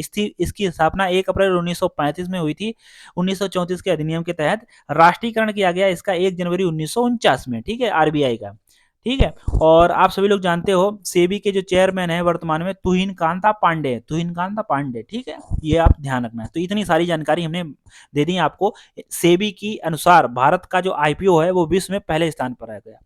वेनेजुएला के विपक्षी नेता मारिया कोरिना मचाडो ने अपना नोबेल शांति पुरस्कार पदक किसके साथ साझा किया है, तो आप सभी लोग जानते हैं कि यूएसए ने क्या कर दिया था, वेनेजुएला पर आक्रमण कर दिया था। उसका नाम क्या रखा था डोनाल्ड ट्रंप ने, उस ऑपरेशन का नाम रखा था यूएसए ने आपने ऑपरेशन एब्सोल्यूट, यानी कि ऑपरेशन एब्सोल्यूट के तहत ही, ध्यान रखना यहाँ पर ऑपरेशन, ये देखिए ऑपरेशन एब्सोल्यूट रिजॉल्व, इसमें क्या हुआ था, वेनेजुएला पर आक्रमण कर दिया था यूएसए के राष्ट्रपति डोनाल्ड ट्रंप के कहने पर अमेरिका ने। तो ध्यान रखना इसमें क्या हुआ था, वेनेजुएला के जो राष्ट्रपति हैं निकोलस मादुरो को, इनको आधी रात में जो है सोते टाइम इनको गिरफ्तार कर लिया गया था। अब हुआ क्या, जो इनके विपक्षी नेता हैं, कौन विपक्षी नेता हैं, उनका नाम है Maria Corina Machado. Maria Corina Machado जो है ये वेनेजुएला की विपक्षी नेता है, और जो वर्तमान में राष्ट्रपति है निकोलस मादुरो, इनको तो गिरफ्तार कर लिया गया। अब ध्यान रखिए, जो निकोलस मादुरो हैं इनको गिरफ्तार कर लिया, इनके जो विपक्षी नेता हैं जिनको प्रधानमंत्री या कोई भी पद देना समझा जा रहा था, उनको राष्ट्रपति देने के लिए तैयार नहीं थे। कौन? Donald Trump. और वो क्यों नहीं तैयार थे? क्योंकि मारिया कोरिना मचाडो जो हैं, इनको ही ध्यान रखना है, इनको ही शांति का नोबेल पुरस्कार मिला है इस वर्ष का, शांति का नोबेल पुरस्कार। और शांति का नोबेल पुरस्कार लेना कौन चाह रहा था? Donald Trump. डोनाल्ड ट्रंप ने लेना चाह रहा था, इनको तो मिला नहीं, और इन्होंने वेनेजुएला पर आक्रमण कर दिया। और जो मरीना कोरिना मचाडो हैं ये भी वेनेजुएला की हैं, तो इनको तो आक्रमण कर दिया। अब ध्यान रखना, अब बात आई कि सत्ता सौंपी जाए किसको, तो वहां की जो विपक्षी नेता हैं वो मजबूत हैं, मारिया कोरिना मचाडो, और इनको डोनाल्ड ट्रंप देना नहीं चाह रहे थे। वो क्यों? क्योंकि शांति का नोबेल पुरस्कार डोनाल्ड ट्रंप को मिला नहीं, इन्हें मिल गया, तो ये इन पे गुस्सा थे, इस तरीके से समझ लीजिए। लेकिन इसमें क्या किया, मरीना कोरिना मचाडो ने क्या किया है कि ये अमेरिका गई व्हाइट हाउस में, और इन्होंने उनको जो नोबेल का शांति पुरस्कार मिला था मेडल, वो उनको जो है उनको साझा कर दिया है किसके साथ में? डोनाल्ड ट्रंप के साथ में। तो यही क्वेश्चन पूछा जा रहा है कि वेनेजुएला के विपक्षी नेता मारिया कोरिना मचाडो ने अपना नोबेल का शांति पुरस्कार किसे साझा किया है? तो डोनाल्ड ट्रंप को साझा किया है, और कहा है कि हमारे देश जो वेनेजुएला है उसकी हमें सत्ता बागडोर सौंपिए और हमारे देश को संप्रभु बनाइए। ठीक है, क्योंकि इस समय अमेरिका का कब्जा है वेनेजुएला पे। अब आप यहाँ पर देखिए, ये है दक्षिण अमेरिका, तो ध्यान रखना है, यहाँ पर सबसे ऊपर आप देख पा रहे होंगे, ये है यहाँ पर वेनेजुएला। ठीक है, यहाँ पर क्या है? वेनेजुएला, यहाँ पर ये देख पा रहे होंगे, ये चीज ध्यान रखना है। अब देखिए 1921 में हेनरी डुनमेंट ने जो है प्रथम नोबेल प्राप्त करता थे, ध्यान रखना है। मदर टेरेसा को भी नोबेल पुरस्कार, भारत में शांति का नोबेल पुरस्कार नंबर जो है मदर टेरेसा को भी मिला है। नेक्स्ट क्वेश्चन नंबर 3, राष्ट्रीय राजधानी के आर्यन वैष्णव भारत के कौन से शतरंज ग्रैंड मास्टर बने? देखिए अभी तक आपने जो भी ग्रैंड मास्टर सुने होंगे वो आपने साउथ के सुने होंगे, तमिलनाडु के, केरल के, ज्यादातर तमिलनाडु के। तो पहली बार क्या, बहुत दिन बाद जो है कोई जो है उत्तर भारत का, वो भी दिल्ली निवासी हैं, आर्यन वैष्णव, ये भारत के ये शतरंज के ग्रैंड मास्टर बने हैं। तो ये कौन से नंबर के हैं? तो ध्यान रखना 92 यानी कि 92 नंबर के हैं। ठीक है, देखिए पहले ग्रैंड मास्टर हुआ करते थे विश्वनाथ आनंद, और 91 नंबर के ग्रैंड मास्टर हुए हैं राहुल, और 90 नंबर के इलम प्रथी, और 89 के रोहित कृष्णा। तो ध्यान रखना है, इसमें 92 नंबर के ग्रैंड मास्टर कौन है? वो है आर्यन वासुदेव, और ये दिल्ली के निवासी हैं। ग्रैंड मास्टर का संबंध ध्यान रखना शतरंज से है, ध्यान रखना, जो शतरंज का बढ़िया खिलाड़ी होता है उसी ग्रैंड मास्टर बोलते हैं। तो ध्यान रखना है ग्रैंड मास्टर शतरंज से। और 92 नंबर के बन चुके हैं ग्रैंड मास्टर, वो है आर्यन वैष्णव, दिल्ली के निवासी हैं। क्वेश्चन नंबर 4, भारत मौसम विज्ञान विभाग IMD ने अपना कौन सा स्थापना दिवस मनाया है? तो अभी ध्यान रखना है, 151 नंबर का स्थापना दिवस मनाया है। तो IMD इंडियन मेट्रोलॉजिकल डिपार्टमेंट जो है, इसकी स्थापना 1875 में हुई थी। इसका मुख्यालय वर्तमान में नई दिल्ली में है। इसके वर्तमान में प्रमुख जो है मृत्युंजय महापात्र हैं, और मंत्रालय जो है पृथ्वी विज्ञान मंत्रालय के अंतर्गत आता है भारतीय मौसम विज्ञान। ठीक है, और इसी के तहत हमको सूचना मिल पाती है कि आज सर्दी होगी, कल बारिश होगी, 2 डिग्री ज्यादा, 3 डिग्री कम, इतना टेम्परेचर, ये सारी जानकारी भारतीय मौसम विज्ञान विभाग के द्वारा मिलती है। क्वेश्चन नंबर 5, निरस्त्रीकरण मामलों पर सलाहकार बोर्ड ABIDM के अध्यक्ष नियुक्त होने वाले पहले भारतीय कौन बने हैं? तो ध्यान रखना है, होने वाले पहले भारतीय डॉक्टर V वेंकटेश वर्मा है। तो इसमें क्या देखना, निशस्त्रीकरण यानी कि जो भी देश जो है शस्त्र इकट्ठा कर रहे हैं, ये संस्था ऐसी है कि निशस्त्र होने की बात करती है, यानी कि शस्त्र कम से कम इकट्ठा हो, कोई भी देश परमाणु संपन्न कम से कम हो, क्योंकि ये सारी चीजें होंगी तो कोई भी विवाद हो गया, किसी ने परमाणु छोड़ दिया तो बहुत ही संकट हो जाएगा। इस पर एक जो है ABIDM होता है, सलाहकार बोर्ड होता है, वो जो है ये यूएनओ का सलाहकार बोर्ड होता है। देखिए यूएनओ महासचिव को सलाह देने के लिए 1978 में गठित बोर्ड है, क्या, जिसका नाम है ABIDM। ठीक है, इसका उद्देश्य यही है कि लोग यानी कि जो देश हैं वो कम से कम अस्त्र शस्त्र निर्माण में कमी लाएं। ठीक है, यूएनओ के प्रथम सचिव थे ट्रिगवेली, जो है नॉर्वे के निवासी हैं। ट्रिगवेली, यूएनओ के प्रथम सचिव कौन है? ट्रिगवेली। अब आप एक क्वेश्चन बताइए, यूएनओ के वर्तमान में कौन है? एंटोनिया गुटेरेस तो नहीं है? आप बताइए, कंफर्म करिए। यूएनओ के प्रथम सचिव है ट्रिगवेली, ये नॉर्वे के निवासी थे। ठीक है। क्वेश्चन नंबर 6, भारत का पहला विश्व स्तरीय सूचकांक रिस्पॉन्सिबल नेशन इंडेक्स कौन लॉन्च करेगा? ध्यान रखिए, भारत ने पहली बार विश्व स्तर पर कोई सूचकांक लॉन्च किया है जिसका नाम है रिस्पॉन्सिबल नेशन इंडेक्स, यानी कि जो नेशन है, जो राष्ट्र है, उसकी भी रिस्पॉन्सिबिलिटी क्या है, तो वो कौन से स्थान पर है, ये कौन लॉन्च करेगा? तो लॉन्च तो करेगा वर्ल्ड इंटेलेक्चुअल फाउंडेशन। ठीक है। भारत द्वारा 2026 में पहली बार जारी किया है कि जिसमें टोटल जो देश हैं वो 154 देश शामिल हैं। ठीक है, ये आप ध्यान रखना है। भारत का पहला विश्व स्तरीय सूचकांक कौन सा है? रिस्पॉन्सिबल नेशन इंडेक्स, और लॉन्च किसने किया है? वर्ल्ड इंटेलेक्चुअल फाउंडेशन द्वारा। ध्यान रखना है, वर्ल्ड इकोनॉमिक फोरम जो है इसकी स्थापना 1971 में जिनेवा में इसका हेडक्वार्टर है, और ये एक रिपोर्ट जारी करता है जिसका नाम है जेंडर गैप इंडेक्स। अभी हमने आपको बताया था जेंडर गैप इंडेक्स में कौन सा स्थान है, अब आप हमें कमेंट करके बताइए जेंडर गैप इंडेक्स में। अच्छा, आईएमएफ और वर्ल्ड बैंक की स्थापना ब्रेटन वुड्स सम्मेलन के तहत 1944 में हुई थी, जिसका हेडक्वार्टर वाशिंगटन डीसी में है, और जो ये अमेरिका में पड़ता है। अच्छा, विशेष एक क्वेश्चन और भी ले लीजिए, कुकरेल नाइट सफारी का संबंध लखनऊ से है, ये भी आप ध्यान रखना है। क्वेश्चन नंबर 7, आईएसएस, इसका मतलब होता है इंटरनेशनल स्पेस क्रू, पहली बार मेडिकल इमरजेंसी के कारण किसके सहयोग से धरती पर लौटा? जो इंटरनेशनल स्पेस है वहां पर ध्यान रखना है, जो कमरा बना हुआ है वहां पर कई लोग जाते रहते हैं, उसमें साइंटिस्ट जो हैं, उसमें 4 साइंटिस्ट जो है उनकी ज्यादा तबीयत खराब होने लगी, तो उनको इमरजेंसी मेडिकल के लिए जमीन पर लाना था, तो वो कौन सी कंपनी लाई? तो ध्यान रखना, स्पेस एक्स। स्पेस जो एक्स है ये एलॉन मस्क की कंपनी है, और आप सभी लोग जानते हो एलॉन मस्क जो है इस समय वर्तमान में दुनिया के नंबर 1 जो है रुपए वाले हैं, पैसे वाले हैं, जो है ध्यान रखना, इन्हीं की कंपनी है एलॉन मस्क, और इन्हीं की कंपनी है एक्स, जिसको ट्विटर भी बोलते हैं। और ध्यान रखना है, एलॉन मस्क जो है दुनिया के नंबर 1 पैसे वाले हैं इस समय वर्तमान में, इन्हीं की कंपनी है स्पेस एक्स। ठीक है, और ये स्पेस में काम करती है, और इन्हीं का एक जो है वाहन है वो लाया था जिसका नाम ड्रैगन एंडवेयर कैप्सूल के तहत लाए गए थे, और इसमें यात्री में 4 लोग वापस आए हैं। ठीक है। इंटरनेशनल स्पेस स्टेशन की बात कर लें तो इसकी स्थापना 1998 में हुई थी, यूएसए और रूस का संयुक्त प्रोजेक्ट था, यानी कि अमेरिका और रूस ने मिलकर 1998 में इसकी स्थापना की थी। अभी हाल ही में कुछ आपने सुना होगा कि जो सुनीता विलियम्स थी वो भी ऊपर इंटरनेशनल स्पेस स्टेशन में फंस गई थी, तो उसको भी यही ड्रैगन कैप्सूल वापस लाया था एलॉन मस्क का। ठीक है, ये ध्यान रखना है। एलॉन मस्क का एक फेमस रॉकेट है, उसका क्या नाम है, आप हमें कमेंट में बताएं।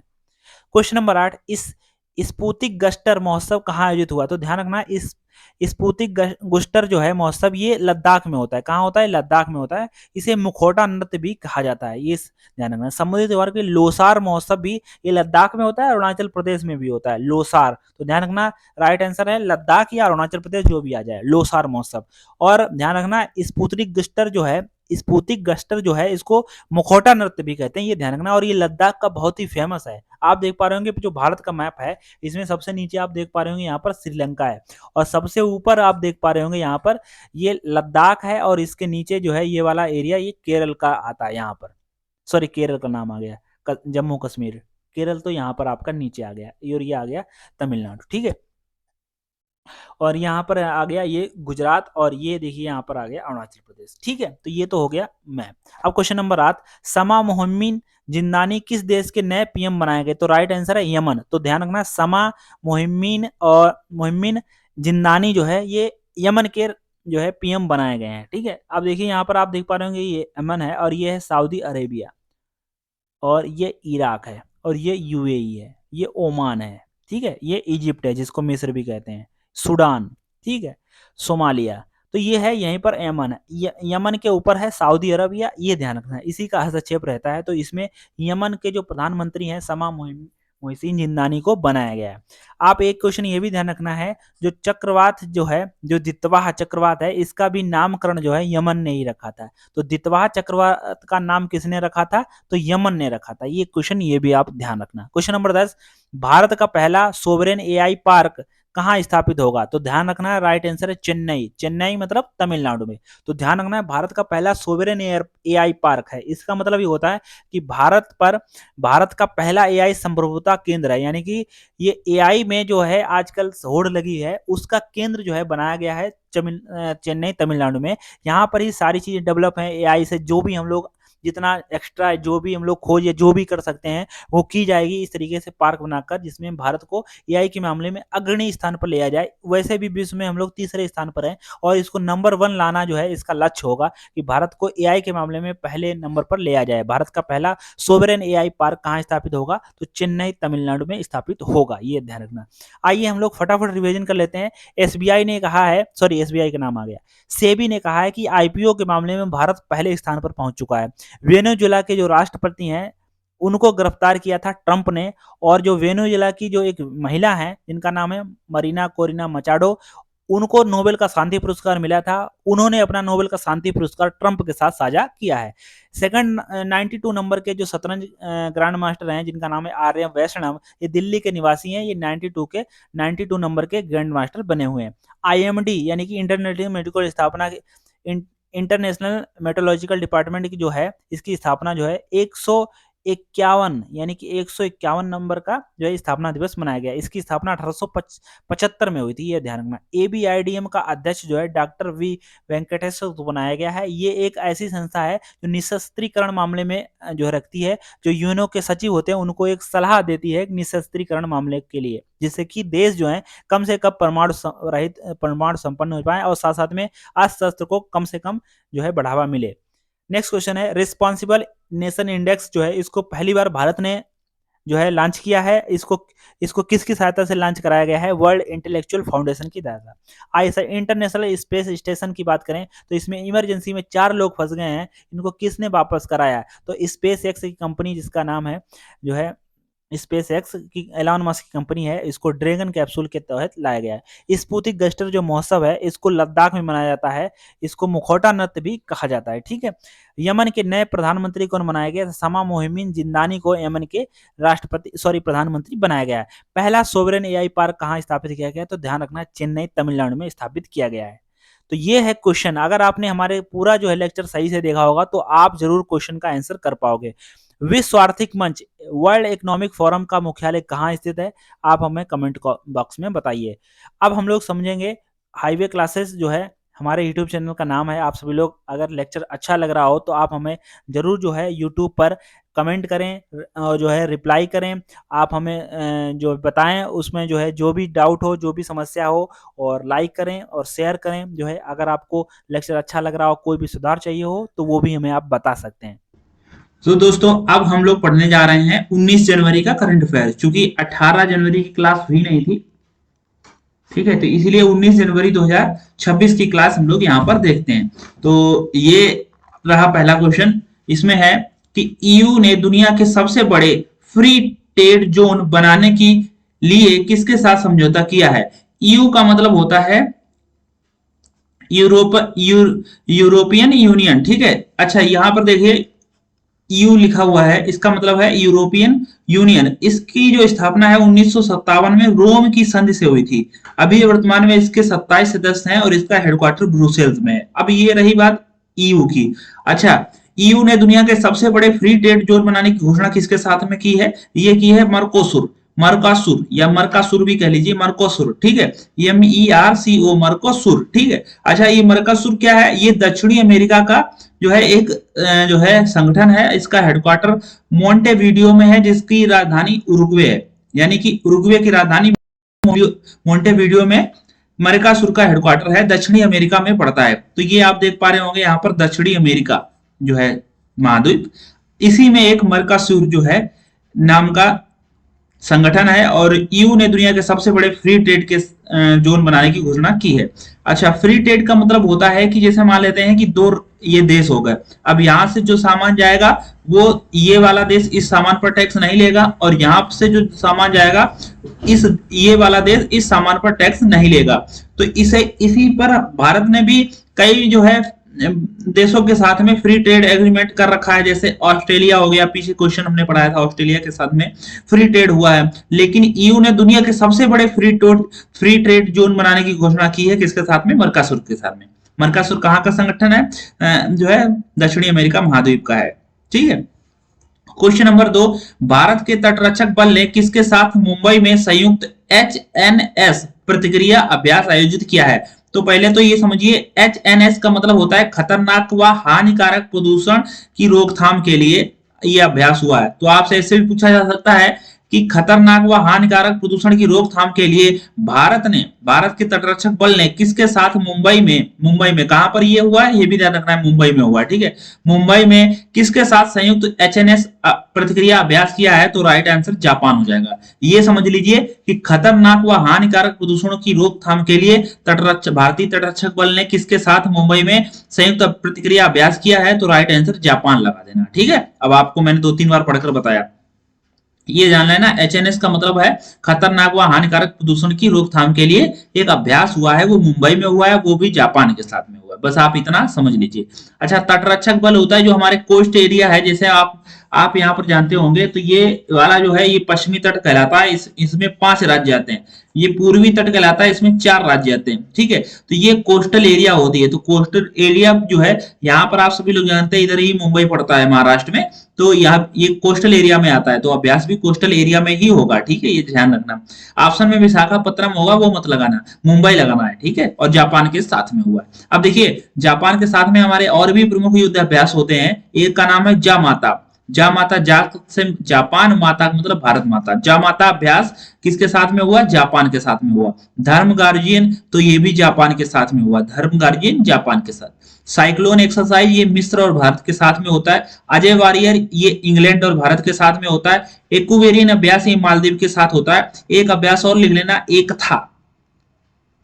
था अभ्यास भी मालदीव और भारत के साथ में होता है। समुद्र लक्ष्मण अभ्यास जो है ये मलेशिया और भारत के साथ में होता है। ठीक है दोस्त। नेक्स्ट क्वेश्चन, फिंक नदी को दुनिया की सबसे पुरानी बहने वाली नदी के रूप में मान्यता मिली है या किस देश में है? अच्छा, जो फिंक नदी है ये बताई जा रही है जब दुनिया बनी थी तब की ये नदी जो है बह रही है। और ये कहां पर बह रही है? ऑस्ट्रेलिया में बह रही है। ऑस्ट्रेलिया ये महाद्वीप है, आप जानते हो सबसे छोटा महाद्वीप है ऑस्ट्रेलिया। इसमें एक मैकडोनल्ड रेंज है। मैकडोनल्ड रेंज मतलब पहाड़ों की रेंज जो है, श्रृंखला है, इसके बीच से निकलती है फिंक नदी। क्या निकलती है? फिंक नदी। तो फिंक नदी कहाँ की है? ऑस्ट्रेलिया महाद्वीप की है। मैकडोनल्ड रेंज से निकलती है। ये जो नदी है, जब आप जानते हो डायनासोर थे, तो डायनासोर से भी पहले की ये नदी है। और जब हमारा पूरा एक समूह आपने पढ़ा होगा, पैंथालासा और अंगारा लैंड, तो उस समय की ये भूमि है। ठीक है।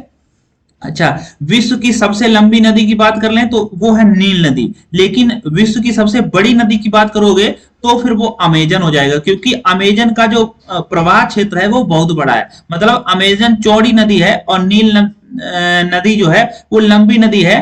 और साथ ही साथ में इसका प्रवाह जो है अमेजन से छोटा है, मतलब छोटा है। अमेजन ज्यादा जल क्षेत्र लेकर चलती है। तो सबसे बड़ी नदी तो हो जाएगा अमेजन। और विश्व की सबसे लंबी नदी की बात करें, ये नील नदी हो जाएगी, जो मिस्र में लगभग बहती है। तो यूरोप की सबसे लंबी नदी उसको कहते हैं वोल्गा नदी। एशिया की सबसे लंबी नदी यांगतीसी नदी, ये चाइना में पड़ती है, चीन में यांगतीसी एशिया की सबसे लंबी नदी। मकर रेखा को 2 बार काटने वाली नदी ये लिम्पोपो नदी है। लिम्पोपो नदी। कर्क रेखा को 2 बार काटने वाली नदी ये माही नदी है, तो भारत की नदी है माही नदी।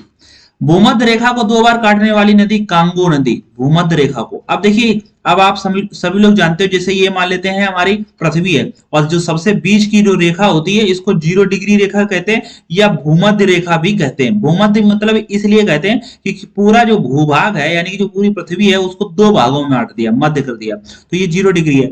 भूमध्य रेखा को 2 बार काटने वाली नदी कौन सी नदी है? कांगो नदी। 2 बार का मतलब जैसे एक बार इधर गई और एक बार फिर लौट आई, तो ये 2 बार कट गया। ऐसे ही कर्क रेखा होती है, और ऐसे ही मकर, ये देखो 23.5 डिग्री कर्क रेखा, मकर रेखा भी होती है। तो इनको काटने वाली नदी जो है, मकर रेखा को 2 बार काटने वाली लिम्पोपो, और कर्क रेखा को, जो कर्क रेखा है भारत में, यहाँ पर कर्क रेखा को 2 बार काटने वाली नदी कौन सी है? वो माही नदी है भारत की। ठीक है, बहुत इंपॉर्टेंट क्वेश्चन है ये। क्वेश्चन नंबर 4, दुनिया की सबसे बड़ी ग्रीन अमोनिया परियोजना कहाँ प्रारंभ होगी? तो दुनिया की सबसे बड़ी ग्रीन अमोनिया परियोजना मतलब यहाँ पर अमोनिया का उत्पादन किया जाएगा और कितना उत्पादन होगा? 1.5 मीट्रिक टन, ठीक है, मिलियन टन। तो ये ध्यान रखना, ये कहां पर होगा? ये आंध्र प्रदेश में होगा। आंध्र प्रदेश में भी कहां पर? काकीनाडा। काकीनाडा कहां पड़ता है? आंध्र प्रदेश में पड़ता है। काकीनाडा बहुत ही प्रसिद्ध जो है स्थान है, आप ये भी ध्यान रखना, आंध्र प्रदेश का है। दुनिया की सबसे बड़ी ग्रीन अमोनिया परियोजना कहां प्रारंभ हो रही है? आंध्र प्रदेश में हो रही, काकीनाडा में, ठीक है। महत्वपूर्ण ये भी है, एक ध्यान रखना है, एक्सप्रेस वे गैस पाइपलाइन कहां पर है? ये महाराष्ट्र में है और जिसको गेल ने बनाया है। मतलब जो है 600 से ज्यादा किलोमीटर लंबा जो एक्सप्रेस वे है, इसी के साथ में एक गैस लाइन बिछाई गई है जो 3 मीटर चौड़ी है। और ये गैस पाइपलाइन जो है पूरा, जहां जितना एक्सप्रेस लंबा है उतनी लंबी गैस पाइपलाइन भी है, इसीलिए इसका नाम हो गया एक्सप्रेस वे गैस पाइपलाइन। तो ये महाराष्ट्र में है और जिसको गेल ने बनाया है, ठीक है। ये भी आप ध्यान रखना है। और दुनिया की सबसे बड़ी ग्रीन अमोनिया परियोजना कहां पर प्रारंभ हुई? आंध्र प्रदेश, काकीनाडा में। केंद्रीय गृह मंत्री ने पहली राज्य वित्त पोषित BSL-4 कंटेनमेंट सुविधा और प्रयोगशाला की आधार कहां रखी है? तो ध्यान रखना, BSL का मतलब होता है बायोसेफ्टी लेवल। बायोसेफ्टी लेवल का मतलब होता है BSL। और केंद्रीय गृह मंत्री ने पहली राज्य वित्त पोषित BSL-4 कंटेनमेंट सुविधा और प्रयोगशाला की आधारशिला कहां रखी है? तो ये गांधीनगर में रखी है, गुजरात में। देखिए, केंद्रीय गृह मंत्री ने राज्य वित्त पोषित है, और ये राज्य वित्त पोषित का मतलब ये पहली राज्य वित्त पोषित है। किसी भी राज्य के द्वारा इस तरीके से, यानी कि बायोसेफ्टी लेवल के कंटेनमेंट सुविधा और प्रयोगशाला जो रखी गई है, वो पहली बार किसी राज्य के द्वारा रखी गई है। वो राज्य है गुजरात, गांधीनगर, यानी कि राज्य वित्त पोषित है, यानी कि जो भी इसका रुपया होगा वो राज्य बहन करेगा। देखिए, और भी योजना, और भी इस तरीके की योजना चल रही है, उसको केंद्र फंडेड करती है, लेकिन ये पहली बार ऐसा है कि सिर्फ राज्य इसको पोषित करेगा। और इसका उद्घाटन केंद्रीय गृह मंत्री अमित शाह जी हैं, उन्होंने किया है पहली बार। राज्य वित्त पोषित BSL यानी कि बायोसेफ्टी लेवल कंटेनमेंट सुविधा और प्रयोगशाला की आधारशिला गांधीनगर, गुजरात में रखी गई है। आप जानते हो इसे जो है भारत का स्वास्थ्य कवच भी कहा जाता है। क्यों? क्योंकि अभी आप जानते हो कोरोना था, कोरोना चीन में लीक हो गया था और इसने पूरी दुनिया में तबाही फैला दी थी। इस तरीके से कोई भी जो वायरस है या कोई भी बीमारी है या कुछ भी है, वो ना फैले, उसको नियंत्रित करा जाए और पूरा उसका देख रेख करी जाए, इस तरीके से। इसलिए इसे भारत का स्वास्थ्य कवच कहा जाता है, ठीक है। इस पर पूरा ध्यान रखा जाएगा। बायोसेफ्टी लेवल यानी कि जो इस तरीके से जो बीमारी फैले या जो भी बड़ी बीमारी है उसको फैलने ना दिया जाए, उसको नियंत्रित कर दिया जाए। तो इस तरीके से कंटेनमेंट सुविधा और प्रयोगशाला की आधारशिला रखी है कहां पर? गांधीनगर, गुजरात में। अच्छा, एक क्वेश्चन और ध्यान रखना है, नेशनल इंस्टीट्यूट ऑफ वायरोलॉजी जैसे इसी प्रकार की संस्था है, ये पूर्णतः केंद्र द्वारा जो है पोषित है, यानी कि इसका रुपया केंद्र वहन करता है। नेशनल इंस्टीट्यूट ऑफ वायरोलॉजी जो पुणे में स्थित है, ये भी ध्यान रखना, पुणे में क्या स्थित है? जो वायरोलॉजी है, यानी कि जो वायरस से संबंधित जो अध्ययन है, इंस्टीट्यूट है, वो पुणे में जो है यहाँ पर स्थित है। लेकिन इसी तरीके की एक प्रयोगशाला जो है गांधीनगर, गुजरात में है, लेकिन वो किसके? राज्य वित्त पोषित है। ये आप ध्यान रखना। देखिए, एक दो बार मैं रिपीट करता हूं इसीलिए क्योंकि आपके दिमाग और माइंड में बस जाए। क्वेश्चन नंबर 6, 55 भाषाओं को कवर करने वाला ओपन ट्रांसलेटर मॉडल, ट्रांसलेटर जेमा या जीमा कह लीजिए, गेमा कह लीजिए, को किसने विकसित किया है? तो ट्रांसलेटर गेमा को गूगल ने विकसित किया है। देखिए, गूगल की और भी ट्रांसलेटर है, लेकिन ये 55 भाषाओं को सपोर्ट करने वाला ट्रांसलेटर पहली बार गूगल ने लॉन्च किया, जिसका नाम है ट्रांसलेट गेमा। और ये सभी के लिए ओपन है। ओपन मतलब ओपन ट्रांसलेट है, जैसे हम लोग गूगल का प्रयोग करते हैं, ओपन है गूगल सभी के लिए, किसी को पेड नहीं है। आप उसको सर्च करिए और जो भी वो यूज करिए। तो इसी प्रकार ने गूगल ने जो है ओपन ट्रांसलेट मॉडल जो है विकसित किया, जिसका नाम है ट्रांसलेट गेमा। इसमें 55 भाषाओं को आप कवर कर सकते हैं ट्रांसलेटर के माध्यम से। मतलब एक ये भाषा, एक ये भाषा, दोनों भाषाओं में आप कन्वर्ट कर सकते हैं। अच्छा, एक तरफ कुछ AI मॉडल है, जैसे चैट GPT को किसने बनाया है? तो राइट आंसर ध्यान रखना, कंपनी का नाम है ओपन AI। अच्छा, मजराना जो है एक, इसको किसने विकसित किया है? तो ध्यान रखना, माइक्रोसॉफ्ट ने विकसित किया। आप जेमिनी का प्रयोग करते होंगे अपने मोबाइल में, तो उसको किसने विकसित किया है? गूगल ने विकसित किया है। एक आयरन क्लाउड चिप है, उसको किसने विकसित किया है? उसको भी गूगल ने विकसित किया है। अच्छा, ग्रोक AI आप ध्यान रखना, ग्रोक जो है अभी हाल ही में विकसित किया है एक्स ने। एक्स मतलब ट्विटर जो ट्विटर का पुराना, एक्स का पुराना नाम ट्विटर था, अभी ट्विटर का नया नाम एक्स हो गया। क्यों? क्योंकि एलन मस्क ने इसको खरीद लिया था, इसलिए उन्होंने इसका नाम एक्स रखा है। ओसेलेट जो चिप है उसको किसने विकसित किया है? तो अमेजॉन ने विकसित किया। ठीक है, अमेजन को जानते होंगे आप, जो जिससे हम लोग जो है कोई भी सामान मंगाते हैं। क्वेश्चन नंबर 7, केंद्रीय सतर्कता आयुक्त सीबीसी सेंट्रल विजिलेंस कमीशन किसे नियुक्त किया गया है? तो केंद्रीय सतर्कता आयुक्त को ध्यान रखना, प्रवीण विष्ट को नियुक्त किया गया है केंद्रीय सतर्कता आयुक्त। मोस्ट इंपोर्टेंट क्वेश्चन है, देखिए डायरेक्ट क्वेश्चन यहां से पूछा जा सकता है। तो सीबीसी वर्तमान में कौन है? प्रवीण वशिष्ठ है। अच्छा, इसका उद्देश्य जो है भ्रष्टाचार को रोकना, यानी कि जो आईएएस पीसीएस हैं, जो यूपीएससी के जो एग्जाम्स, जो यूपीएससी के जो अधिकारी हैं, उनके बीच भ्रष्टाचार ना बढ़े, उनके बीच भ्रष्टाचार ना पनपे, उनको कंट्रोल करने के लिए, भ्रष्टाचार को रोकने के लिए केंद्रीय सतर्कता आयुक्त का गठन किया गया था। कब किया गया था? इसकी स्थापना 1964 में हुई थी, संथानन समिति की सिफारिश पर। ठीक है, लेकिन इसको वैधानिक दर्जा जो है एक्ट 2003 में मिला जाके, यानी कि 2003 में इसको वैधानिक दर्जा मिला। अच्छा, कार्यकाल की बात करें किसकी? सीबीसी के, यानी कि केंद्रीय सतर्कता आयुक्त के कार्यकाल की बात करें। मोस्ट इंपोर्टेंट क्वेश्चन है, देखिए बहुत इंपॉर्टेंट, सबसे ज्यादा ये तो यही क्वेश्चन इंपॉर्टेंट है, प्रवीण वशिष्ठ से ज्यादा ये इंपॉर्टेंट है। 4 वर्ष या 65 वर्ष, देखिए 4 वर्ष अगर आपके पूरे हो गए तो भी आप हट जाएंगे, 65 वर्ष अगर पूरे हो गए तो भी आप हट जाएंगे। जैसे मान लेते हैं कि कोई व्यक्ति 63 वर्ष की आयु में सीबीसी बना, ठीक है, तो अब उसको 63 से 65 पहुंचने में 2 साल लगेंगे, तो ये 2 साल में रिटायर हो जाएगा। 4 साल पूरा नहीं करेगा तो 4 साल पूरा करेगा तो 67 साल का हो जाएगा, जबकि जो है 65 वर्ष तक ही कोई व्यक्ति जो है सीबीसी बन सकता है। अच्छा, इसकी नियुक्ति जो है राष्ट्रपति करता है, लेकिन राष्ट्रपति भी एक जो है चयन समिति के आधार पर करता है। एक चयन समिति होती है जिसमें 3 सदस्य होते हैं, ये पूरी बात समझिए, पॉलिटी भी कवर हो रही है। चयन समिति हो रही है जिसमें 3 सदस्य होते हैं, एक होते हैं प्रधानमंत्री और एक होते हैं लोकसभा के विपक्ष के नेता। इस समय राहुल गांधी आप सभी लोग जानते होंगे विपक्ष के नेता, और तीसरा गृह मंत्री होते हैं जो अमित शाह है। ठीक है, प्रधानमंत्री जी मोदी जी हैं। तो ये तीनों लोग मिलकर डिसाइड करते हैं कि कौन सीबीसी बनेगा। इस समय वर्तमान में प्रवीण वशिष्ठ जो है सीबीसी हैं, ये आप ध्यान रखना।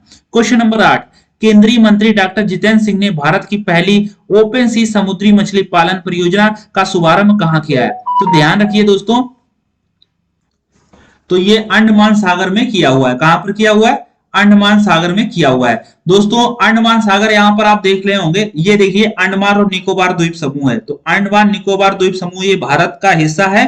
ठीक है, इस समय वर्तमान में क्या हमेशा ही भारत का हिस्सा है। और आप समझ ले यहाँ पर अंडमान निकोबार जो है सागर है। यहीं पर केंद्रीय मंत्री जो है जितेंद्र सिंह ने भारत की पहली ओपन सी समुद्री मछली पालन परियोजना का शुभारंभ किया है। यानी कि ओपन सी, जैसे यहाँ पर ओपन रहेगा इसी में मछली पालन किया जाएगा। ठीक है, ऐसे करके मछली पालन। अच्छा, मछली पालन को कहते हैं पीसी कल्चर। क्या कहते हैं? पीसी कल्चर कहते हैं। लेकिन दोस्तों मछली का अध्ययन करना हो तो इक्थियोलॉजी होता है। क्या होता है? इक्थियोलॉजी का मतलब होता है मछलियों का अध्ययन, और पीसी कल्चर का मतलब होता है मछली का पालन। ठीक है, और ओपन सी समुद्री मछली पालन परियोजना कहां आयोजित हुई है? अंडमान सागर में हुई है। ये आप ध्यान रखना है।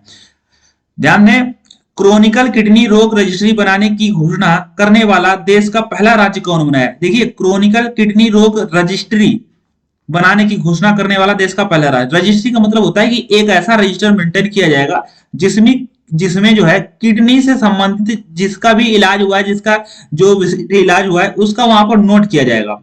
और जैसे जैसे मान लेते हैं किडनी में किसी को कोई विशिष्ट बीमारी हो गई और वो बीमारी में इलाज करने में क्या क्या दवा यूज हुई, क्या क्या प्रयोग हुआ, जैसे मान लो ये दवा दी लेकिन फिर भी हम मरीज को बचा नहीं पाए, तो इस तरीके की घटना इसमें नोट कर ली जाएगी। अच्छा, फिर ये भी नोट किया जाएगा कि एक व्यक्ति को ये बीमारी थी किडनी में और ये दवा दी जिससे वो सही हो गया, तो ये भी घटना नोट कर ली जाएगी। तो इससे क्या होगा कि आने वाले समय में अगर कोई किडनी पर विशेषकर अध्ययन करना चाहता है, किडनी पर कोई विशेष जो है कार्य करना चाहता है तो वो कर सकता है। और साथ साथ में ये भी हो जाएगा कि अगर किसी व्यक्ति को ये वाली बीमारी है तो ये वाली दवा से ये वाली बीमारी सही हो सकती है। इस तरीके से पूरी जानकारी रखने की घोषणा ओडिशा सरकार ने की है। देखिए, रजिस्ट्री बनाने की फिर से पढ़ देते हैं। क्रोनिक किडनी रोग रजिस्ट्री बनाने की घोषणा करने वाला देश का पहला राज्य कौन सा बना है? ओडिशा बना है। अच्छा, ये किडनी का स्ट्रक्चर है। किडनी में ध्यान की सबसे अंदर जो भाग होता है उसको कहते हैं मेडुला और बाहर के भाग को कहते हैं कोर्टेक्स। ये ध्यान रखना है। अच्छा, किडनी की जो इकाई होती है उसको नेफ्रॉन कहते हैं। क्या कहते हैं? नेफ्रॉन। देखिए, किडनी की जो यूनिट है, इकाई है, उसको नेफ्रॉन कहते हैं। इसीलिए अध्ययन को इसको कहते हैं नेफ्रोलॉजी। जहां पर लॉजी लगाएगा मतलब अध्ययन की बात कर रहे हैं। तो नेफ्रोलॉजी का मतलब होता है किडनी का अध्ययन, और नेफ्रॉन का मतलब होता है किडनी की एक इकाई। अच्छा, किडनी का कार्य क्या है, मोस्ट इंपोर्टेंट बात, किडनी क्या कार्य करती है, तो रक्त का शुद्धिकरण करती है और पुनः अवशोषण करती है। तो रक्त की बात आ जाती है तो लोग हृदय को लगा देते हैं ऑप्शन, तो हृदय मत लगाना, क्योंकि हृदय का काम होता है पंप करना। पंप करना मतलब हृदय जो हमारे शरीर में चेस्ट के पास में स्थित है, उसका कार्य है कि जो ब्लड यहाँ पर शुद्ध होकर आया है उसको जो है पंप करना है। ठीक है, पंप करना मतलब उसको शरीर के विभिन्न अंगों में पहुंचाना है और ताजा ताजा खून वहां पर पहुंचाना है, और जो ताजा ताजा खून जो है यहाँ पर पहुंचाना, इसका कार्य रहता है हृदय का। ठीक है, पंप करने का कार्य रहता है, ये बात मात्र आप ध्यान रखना। क्वेश्चन नंबर 10, पीएफआरडीए ने एनपीएस के तहत सुनिश्चित भुगतान के लिए किसकी अध्यक्षता में उच्च स्तरीय समिति का गठन किया है। देखिए पीएफआरडीए क्या है, तो पहले तो समझिए ये क्या है। तो पीएफ आरडीए का मतलब होता है pension fund regulatory and development authority. इसका मुख्यालय नई दिल्ली में स्थित है। अच्छा, आप ध्यान रखें, पेंशन फंड रेगुलेटरी यानी कि जो पेंशन को रेगुलेट करता है, पेंशन के जो फंड को रेगुलेट करता है, उसमें एनपीएस के तहत सुनिश्चित भुगतान के लिए किसकी अध्यक्षता में उच्च स्तरीय समिति का गठन किया है। यानी कि वर्तमान में आप सभी लोग जानते हो एनपीएस लागू है।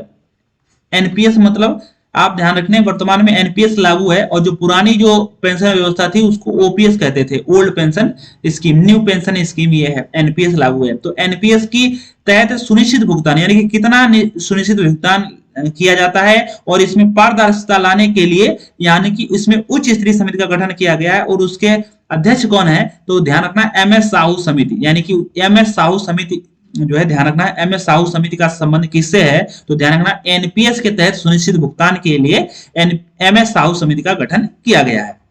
क्वेश्चन क्वेश्चन क्या है, पूरा जो है 18 नहीं, यहाँ पर 19 जनवरी का पूरा रिवीजन आपको हम सुपरफास्ट करा देते हैं।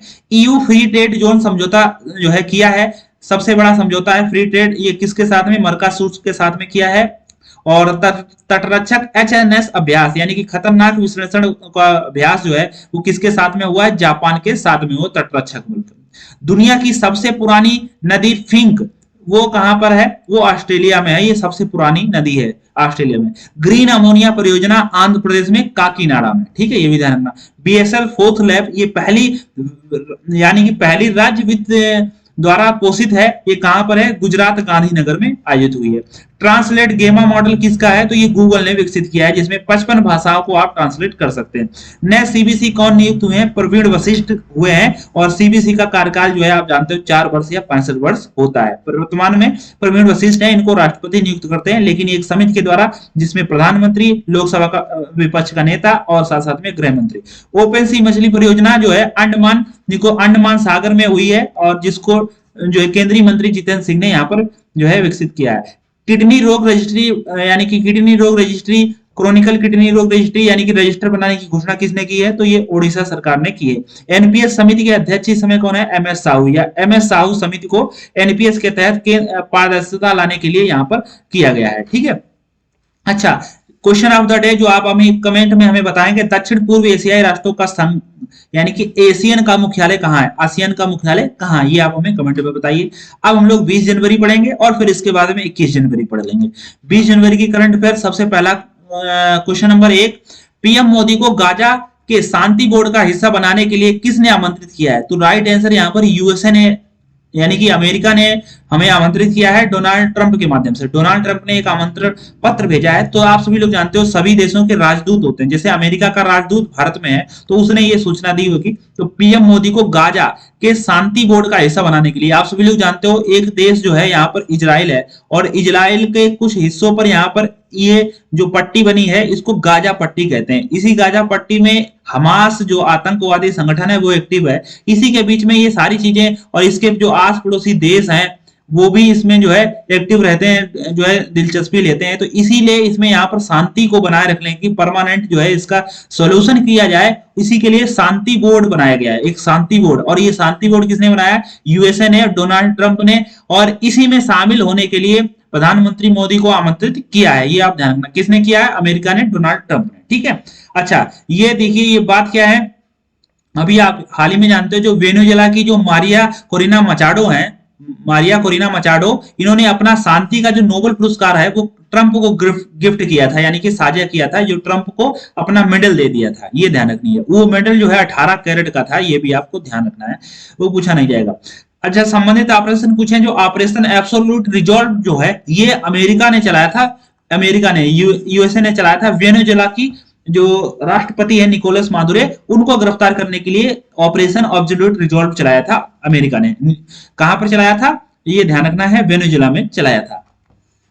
क्वेश्चन नंबर 2, होप आइलैंड पर सैटेलाइट लॉन्चिंग सुविधा विकसित करने की घोषणा किसने की है, तो ध्यान रखना आंध्र प्रदेश ने की है, आंध्र प्रदेश में, ठीक है। तो ध्यान रखना होप आइलैंड जो है पर सैटेलाइट लॉन्चिंग सुविधा विकसित करने की घोषणा आंध्र प्रदेश ने की है। अभी बात करें, आंध्र प्रदेश में गोदावरी नदी के मुहाने पर कोरिंगा वाइल्ड लाइफ सेंचुरी का हिस्सा है। और ध्यान रखना है, यहां पर आप देख पा रहे होंगे काकीनाडा, तो ये काकीनाडा एक स्थान है, अभी हमने पीछे भी करंट अफेयर पढ़ी है जहां पर अमोनिया के लिए बात की थी, तो काकीनाडा में ही ध्यान रखना है, इसी पर एक यहाँ पर गोदावरी नदी के मुहाने पर कोरिंगा वाइल्ड लाइफ सेंचुरी का हिस्सा है, तो ये ध्यान रखना है। और ये आप देख पा रहे हैं कोरिंगा वाइल्ड लाइफ सेंचुरी, ये है होप आइलैंड, होप आइलैंड, यहाँ पर ध्यान रखना है होप आइलैंड पर जो है सैटेलाइट लॉन्चिंग व्हीकल यानी कि सुविधा विकसित करने की घोषणा आंध्र प्रदेश में की है। और आंध्र प्रदेश में हम जानते हैं सभी लोग श्री धवन स्पेस सेंटर भी है जो हरिकोटा में पड़ता है, श्री हरिकोटा में, याद रखिए इसकी स्थापना। अच्छा, इसरो का जो लॉन्चिंग पैड है श्री हरिकोटा में पड़ता है, सतीश धवन अंतरिक्ष केंद्र जो है। इसरो की स्थापना की बात करें तो 15 अगस्त 1969 को इसरो की स्थापना हुई थी, और इसरो का लॉन्चिंग व्हीकल जो है वो भी आंध्र प्रदेश में है, सतीश धवन स्पेस सेंटर जो है ये श्री हरिकोटा आंध्र प्रदेश में पड़ता है। ये भी क्वेश्चन कई बार पूछा गया है, इसलिए मैंने रिपीट किया है। हाल ही में यहाँ पर एक लॉन्च हुआ था ब्लू बर्ड, ब्लू बर्ड किसके द्वारा लॉन्च हुआ था, LVM 3rd M6 blue bird जो है ये अमेरिका का है, जिसको इसरो ने लॉन्च किया था। एक ध्यान रखना निसार, निसार भी है अमेरिका और इसरो का, नासा और इसरो का सैटेलाइट के पास जो है ये भी निसार जो है, ये भी उपग्रह जो है GSLV F-16 के द्वारा इसरो ने लॉन्च किया था। GSLV F-16 निसार को लॉन्च किया गया था, और blue bird LVM 3rd M6 के द्वारा लॉन्च किया गया था ब्लू बर्ड। ठीक है दोस्त, अब इतनी बातें आपको ध्यान रखनी चाहिए। क्वेश्चन नंबर 3, विजय हजारे ट्रॉफी 2025-26 का खिताब किसने जीता, तो राइट आंसर है विदर्भ। दोस्तों विजय हजारे ट्रॉफी का संबंध क्रिकेट से सबसे पहले तो आप ये भी ध्यान दें, और पहली बार जो है विदर्भ ने जीता है, किसको हराकर, जो है सौराष्ट्र को हराकर विदर्भ ने पहली बार जो है विजय हजारे ट्रॉफी जीती है। किसने जीती है, विदर्भ ने, ठीक है। अच्छा, कुछ प्रमुख क्रिकेट की ट्रॉफियां उनको भी ध्यान रखें, जैसे Vijay Hazare trophy, Deodhar trophy, Ranji trophy, CK Nayudu trophy, Duleep trophy, SH cup, ये भी ध्यान रखना है किसके द्वारा, और तेंदुलकर एंडरसन ट्रॉफी, ये भी जो है क्रिकेट की ट्रॉफी है, ये भी ध्यान रखना। नेक्स्ट क्वेश्चन है question number 4, BRICS network university में शामिल होने वाला एकमात्र भारतीय राज्य कृषि विश्वविद्यालय कौन सा है, तो ध्यान रखिए ब्रिक्स नेटवर्क यूनिवर्सिटी में शामिल होने वाला एकमात्र भारतीय राज्य, वो भी कृषि विद्यालय कौन सा है, तो पंजाब कृषि विश्वविद्यालय। तो आपको इसमें ऐसे भी हिंट हम आपको बता देते हैं कि सबसे ज्यादा जो खेती वाले जो राज्य है, वो सबसे ज्यादा जो खेती करता है धान वगैरह ये सारी चीजें, तो पंजाब जो है आप अग्रणी राज्य है। आप देखते होंगे पंजाब में जो पंजाबी लोग हैं उनके पास में यंत्र भी है और उन्होंने खेती को मजबूत भी बना रखा है, और साथ साथ में 5 नदियां भी आती है पंजाब में, इसीलिए पंजाब इसका नाम पड़ा है। तो यहाँ उपजाऊ भूमि है, तो उपजाऊ भूमि है तो इसीलिए कृषि भी अच्छी होगी, तो ध्यान रखना इसलिए ये विश्वविद्यालय भी यही होगा। तो पंजाब कृषि विश्वविद्यालय कहां पर है, ब्रिक्स नेटवर्क यूनिवर्सिटी में शामिल होने वाला, तो ध्यान रखना है पंजाब कृषि विश्वविद्यालय, ठीक है। अच्छा, ब्रिक्स की बात करें तो ब्रिक्स जो है सबसे पहले ये ब्रिक था, फिर इसमें ब्रिक्स बना, ठीक है, साउथ अफ्रीका शामिल हो गए। इसकी ध्यान रखना प्रथम जो बैठक हुई थी वो यकिंथ वर्ग में हुई थी रूस में 2009 में, फिर 2010 में जब इसमें शामिल हो गया साउथ अफ्रीका, तो ये जोहान्सबर्ग में हुई थी, जोहान्सबर्ग में 2010 में इसकी बैठक। और इसका जो 10वां सदस्य है, ये ध्यान रखना ये ब्रिक्स प्लस हो गया। ब्रिक्स प्लस ये कब बना, जब इसमें 5 देश शामिल हो गए, और 10वां देश इसमें कौन सा बना, इंडोनेशिया जो है इसके 10वां देश बना। 2025 में ब्राजील में इसकी बैठक हुई थी, ध्यान रखना इंपॉर्टेंट क्वेश्चन। 2025 में बैठक कहां हुई थी, तो ब्राजील में हुई थी। ब्रिक्स 2026 कहां हुआ है, यानी कि ब्रिक्स की 2026 की बैठक कहां होगी, भारत में होगी। ये इंपॉर्टेंट क्वेश्चन है, वेरी वेरी इंपॉर्टेंट क्वेश्चन है। यहाँ पर आप इसको 3 स्टार या 5 स्टार जो है क्वेश्चन कह सकते हो। अच्छा, 2026 की थीम क्या होगी, बिल्डिंग फॉर री साइलेंस इनोवेशन कॉर्पोरेशन, ये इसकी थीम होगी 2026 के लिए, ब्रिक्स की 2026 के लिए, बिल्डिंग फॉर री silence innovation and corporation. Question number 5, लोकतंत्र और चुनाव प्रबंधन पर भारतीय अंतरराष्ट्रीय सम्मेलन 2026 कहाँ आयोजित हुआ? तो लोकतंत्र का मतलब होता है जब चुनाव होते हैं और उनका प्रबंधन करना, ये किसकी जिम्मेदारी होती है? सारी जिम्मेदारी चुनाव आयोग की होती है। इस बार भारत अंतरराष्ट्रीय सम्मेलन 2026 कहाँ हुआ? तो नई दिल्ली में होगा। तो ये भारत मंडपम एक स्थान है नई दिल्ली में, वहां पर होगा नई दिल्ली में। ठीक है दोस्तों, ये क्यों होगा? ये सम्मेलन है, इसमें बैठक है, इसमें यही देखा जाएगा कि जो चुनाव है वो निष्पक्ष हो, साथ साथ में कोई भी इसमें जो है कमी ना रहे या कोई भी जो है इसमें अपवाद की स्थिति में ना पड़े। तो ये जो भारत का सबसे बड़ा जो लोकतंत्र है भारत है, और इसमें एक चुनाव होता है, वही एक पर्व के तरह भी यूज कर सकते हैं उसको, जो है इस तरीके की कोई भी जो है वार्तालाप ना हो, इसके लिए चुनाव आयोग ने जो है लोकतंत्र और चुनाव प्रबंधन पर इसमें बैठकर सारे अधिकारी डिस्कस करेंगे कि क्या क्या कमी उनको दूर किया जाए, क्या क्या जो है चीजें सही से बरती जाए, ये सारी बातें होंगी। तो ये बैठक कहाँ हुई है? नई दिल्ली में हुई है, ये आप ध्यान रखना है। अच्छा, इसका आयोजक जो है भारतीय निर्वाचन आयोग है। अच्छा, भारतीय निर्वाचन आयोग की स्थापना, मोस्ट इंपोर्टेंट क्वेश्चन, 25 जनवरी 1950 को हुई थी। इसीलिए हम लोग 25 जनवरी को मनाते हैं क्या? आप बताइए सभी लोग। 25 जनवरी 1950 को किसकी स्थापना हुई थी? भारतीय निर्वाचन आयोग की। आर्टिकल जो बात करें तो 324 में आपको भारतीय निर्वाचन आयोग मिल जाता है। अगर बात करें मुख्य भारतीय निर्वाचन आयोग की जो मुख्य आयुक्त है, उनकी जो है इसका कार्यकाल क्या रहता है? तो ध्यान रखना, यहाँ पर 6 वर्ष और या 65 वर्ष की आयु में, तो इसीलिए लोग कंफ्यूज हो जाते हैं। अभी लास्ट में अभी हमने आपको पढ़ाया था सीवीसी, सीवीसी में है 4 वर्ष या 65 वर्ष, लेकिन कार्यकाल की अगर बात करें मुख्य चुनाव आयुक्त के, तो इनके 6 वर्ष या 65 वर्ष की आयु तक था।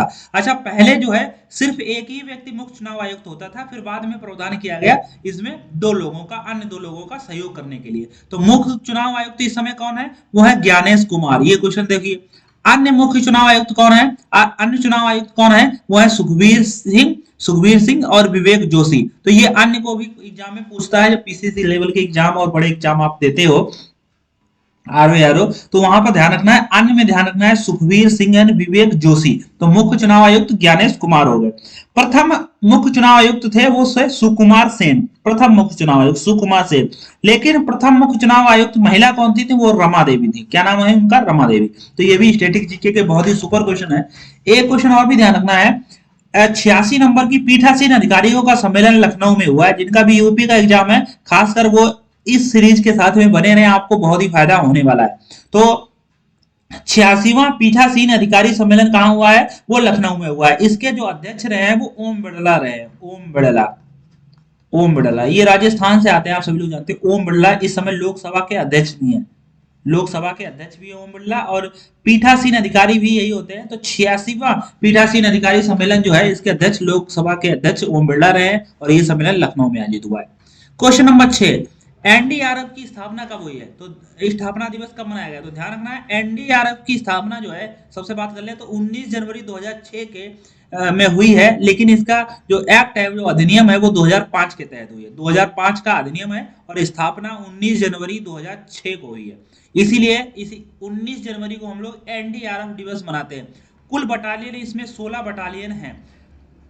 अच्छा, ध्यान रखना है, एनडीआरएफ का मतलब क्या हो जाएगा? जब आप जानते हो डिजास्टर आता है, यानी कि कोई भी आपदा आती है, भूकंप आता है, बाढ़ आती है, जो है तूफान आता है, चक्रवात आता है, तो इसमें जो भी उथल पुथल हो जाता है, उस उथल पुथल में जो फंसे व्यक्ति हैं उनको निकालना ही एनडीआरएफ का काम है दोस्तों। ठीक है, तो यहाँ पर 2005 में इसकी एक्ट के तहत 2006 में स्थापना हुई थी 19 जनवरी को, इसीलिए 19 जनवरी को एनडीआरएफ। ध्यान देना, 19 जनवरी को कोक बोरोक डे भी मनाते हैं। कोक बोरोक डे यानी कि कोक बोरोक दिवस मनाते हैं। कोक बोरोक एक भाषा है, ये कहाँ की भाषा है? ये त्रिपुरा की भाषा है। इसीलिए कोक बोरोक दिवस जो है 19 जनवरी को मनाया जाता है। ये भी आपको ध्यान रखना है, महत्वपूर्ण क्वेश्चन। क्वेश्चन नंबर 7, 25 साल बाद पैसा एक्ट कहाँ लॉन्च हुआ? तो राइट आंसर है झारखंड में पैसा एक्ट लॉन्च हुआ है। अब देखिए, पैसा का मतलब होता है, पी का मतलब पंचायत, ई का मतलब एक्सटेंशन शेड्यूल एरिया, यानी कि पंचायत राज एक्सटेंशन टू शेड्यूल एरिया का मतलब हो जाएगा पैसा एक्ट। यानी कि आप सभी लोग जानते हो, हमारे संविधान में जो कुछ ऐसे प्रावधान हैं जो जो है लागू नहीं होते हैं पंचायत राज में कहीं कहीं पे। क्यों? क्योंकि वहां पर क्या होता है, वहां पर आप सभी लोग जानते हो एक अनुसूची है हमारी, अनुसूची 5, उसमें क्या है कि अनुसूचित क्षेत्र प्रशासन दिया गया है, लेकिन वहां पर पंचायती राज व्यवस्था लागू नहीं है। कुछ जैसे राज्य हैं तो वहां पर जो जनजाति के कारण वहां पर पंचायती राज व्यवस्था लागू नहीं किया गया, लेकिन उसके वजह से वहां पर कुछ जो सुविधाएं हैं वो नहीं पहुंच पाती। जैसे पंचायती राज व्यवस्था आप सब लोग जानते हो, हमारे ग्राम में प्रधान होते हैं, उनका काम नाली बनवाना है और स्कूल सही करवाना है और हमारे ग्राम का विकास करना है, जो भी योजना है उसको क्रियान्वित कराना है। तो यहाँ जहां पर ये नहीं होगा तो वहां पर थोड़ा अभाव रहता है। इसीलिए 25 साल बाद बताया जा रहा है कि पेसा एक्ट कहाँ लॉन्च हुआ है, तो झारखंड में हुआ। झारखंड के वर्तमान में जो सीएम है वो हेमंत सोरेन है, ठीक है। तो पैसा एक्ट जो है 1996 में रिकमेंड किया था दिलीप भूरिया समिति ने, दिलीप भूरिया समिति ने, ध्यान रखना। अच्छा, 73वां संविधान संशोधन हमारा हुआ था 1992 में, लेकिन ये लागू हुआ था 24 अप्रैल 1993 में। इसीलिए 24 अप्रैल को हम लोग पंचायती राज दिवस मनाते हैं। क्या मनाते हैं? पंचायती राज दिवस मनाते हैं। क्यों? क्योंकि 24 अप्रैल 1993 को पंचायती व्यवस्था लागू हुई थी। इसका संशोधन हुआ था 1992 में। अच्छा, भाग 9 में क्या है? वो पंचायती है, पंचायत व्यवस्था है। भाग 10 में ध्यान रखना आर्टिकल 244 में भी पंचायत से संबंधित बात की गई है, ध्यान रखना है। और अनुसूची 5 में अनुसूचित क्षेत्र प्रशासन के बारे में बात हुई है।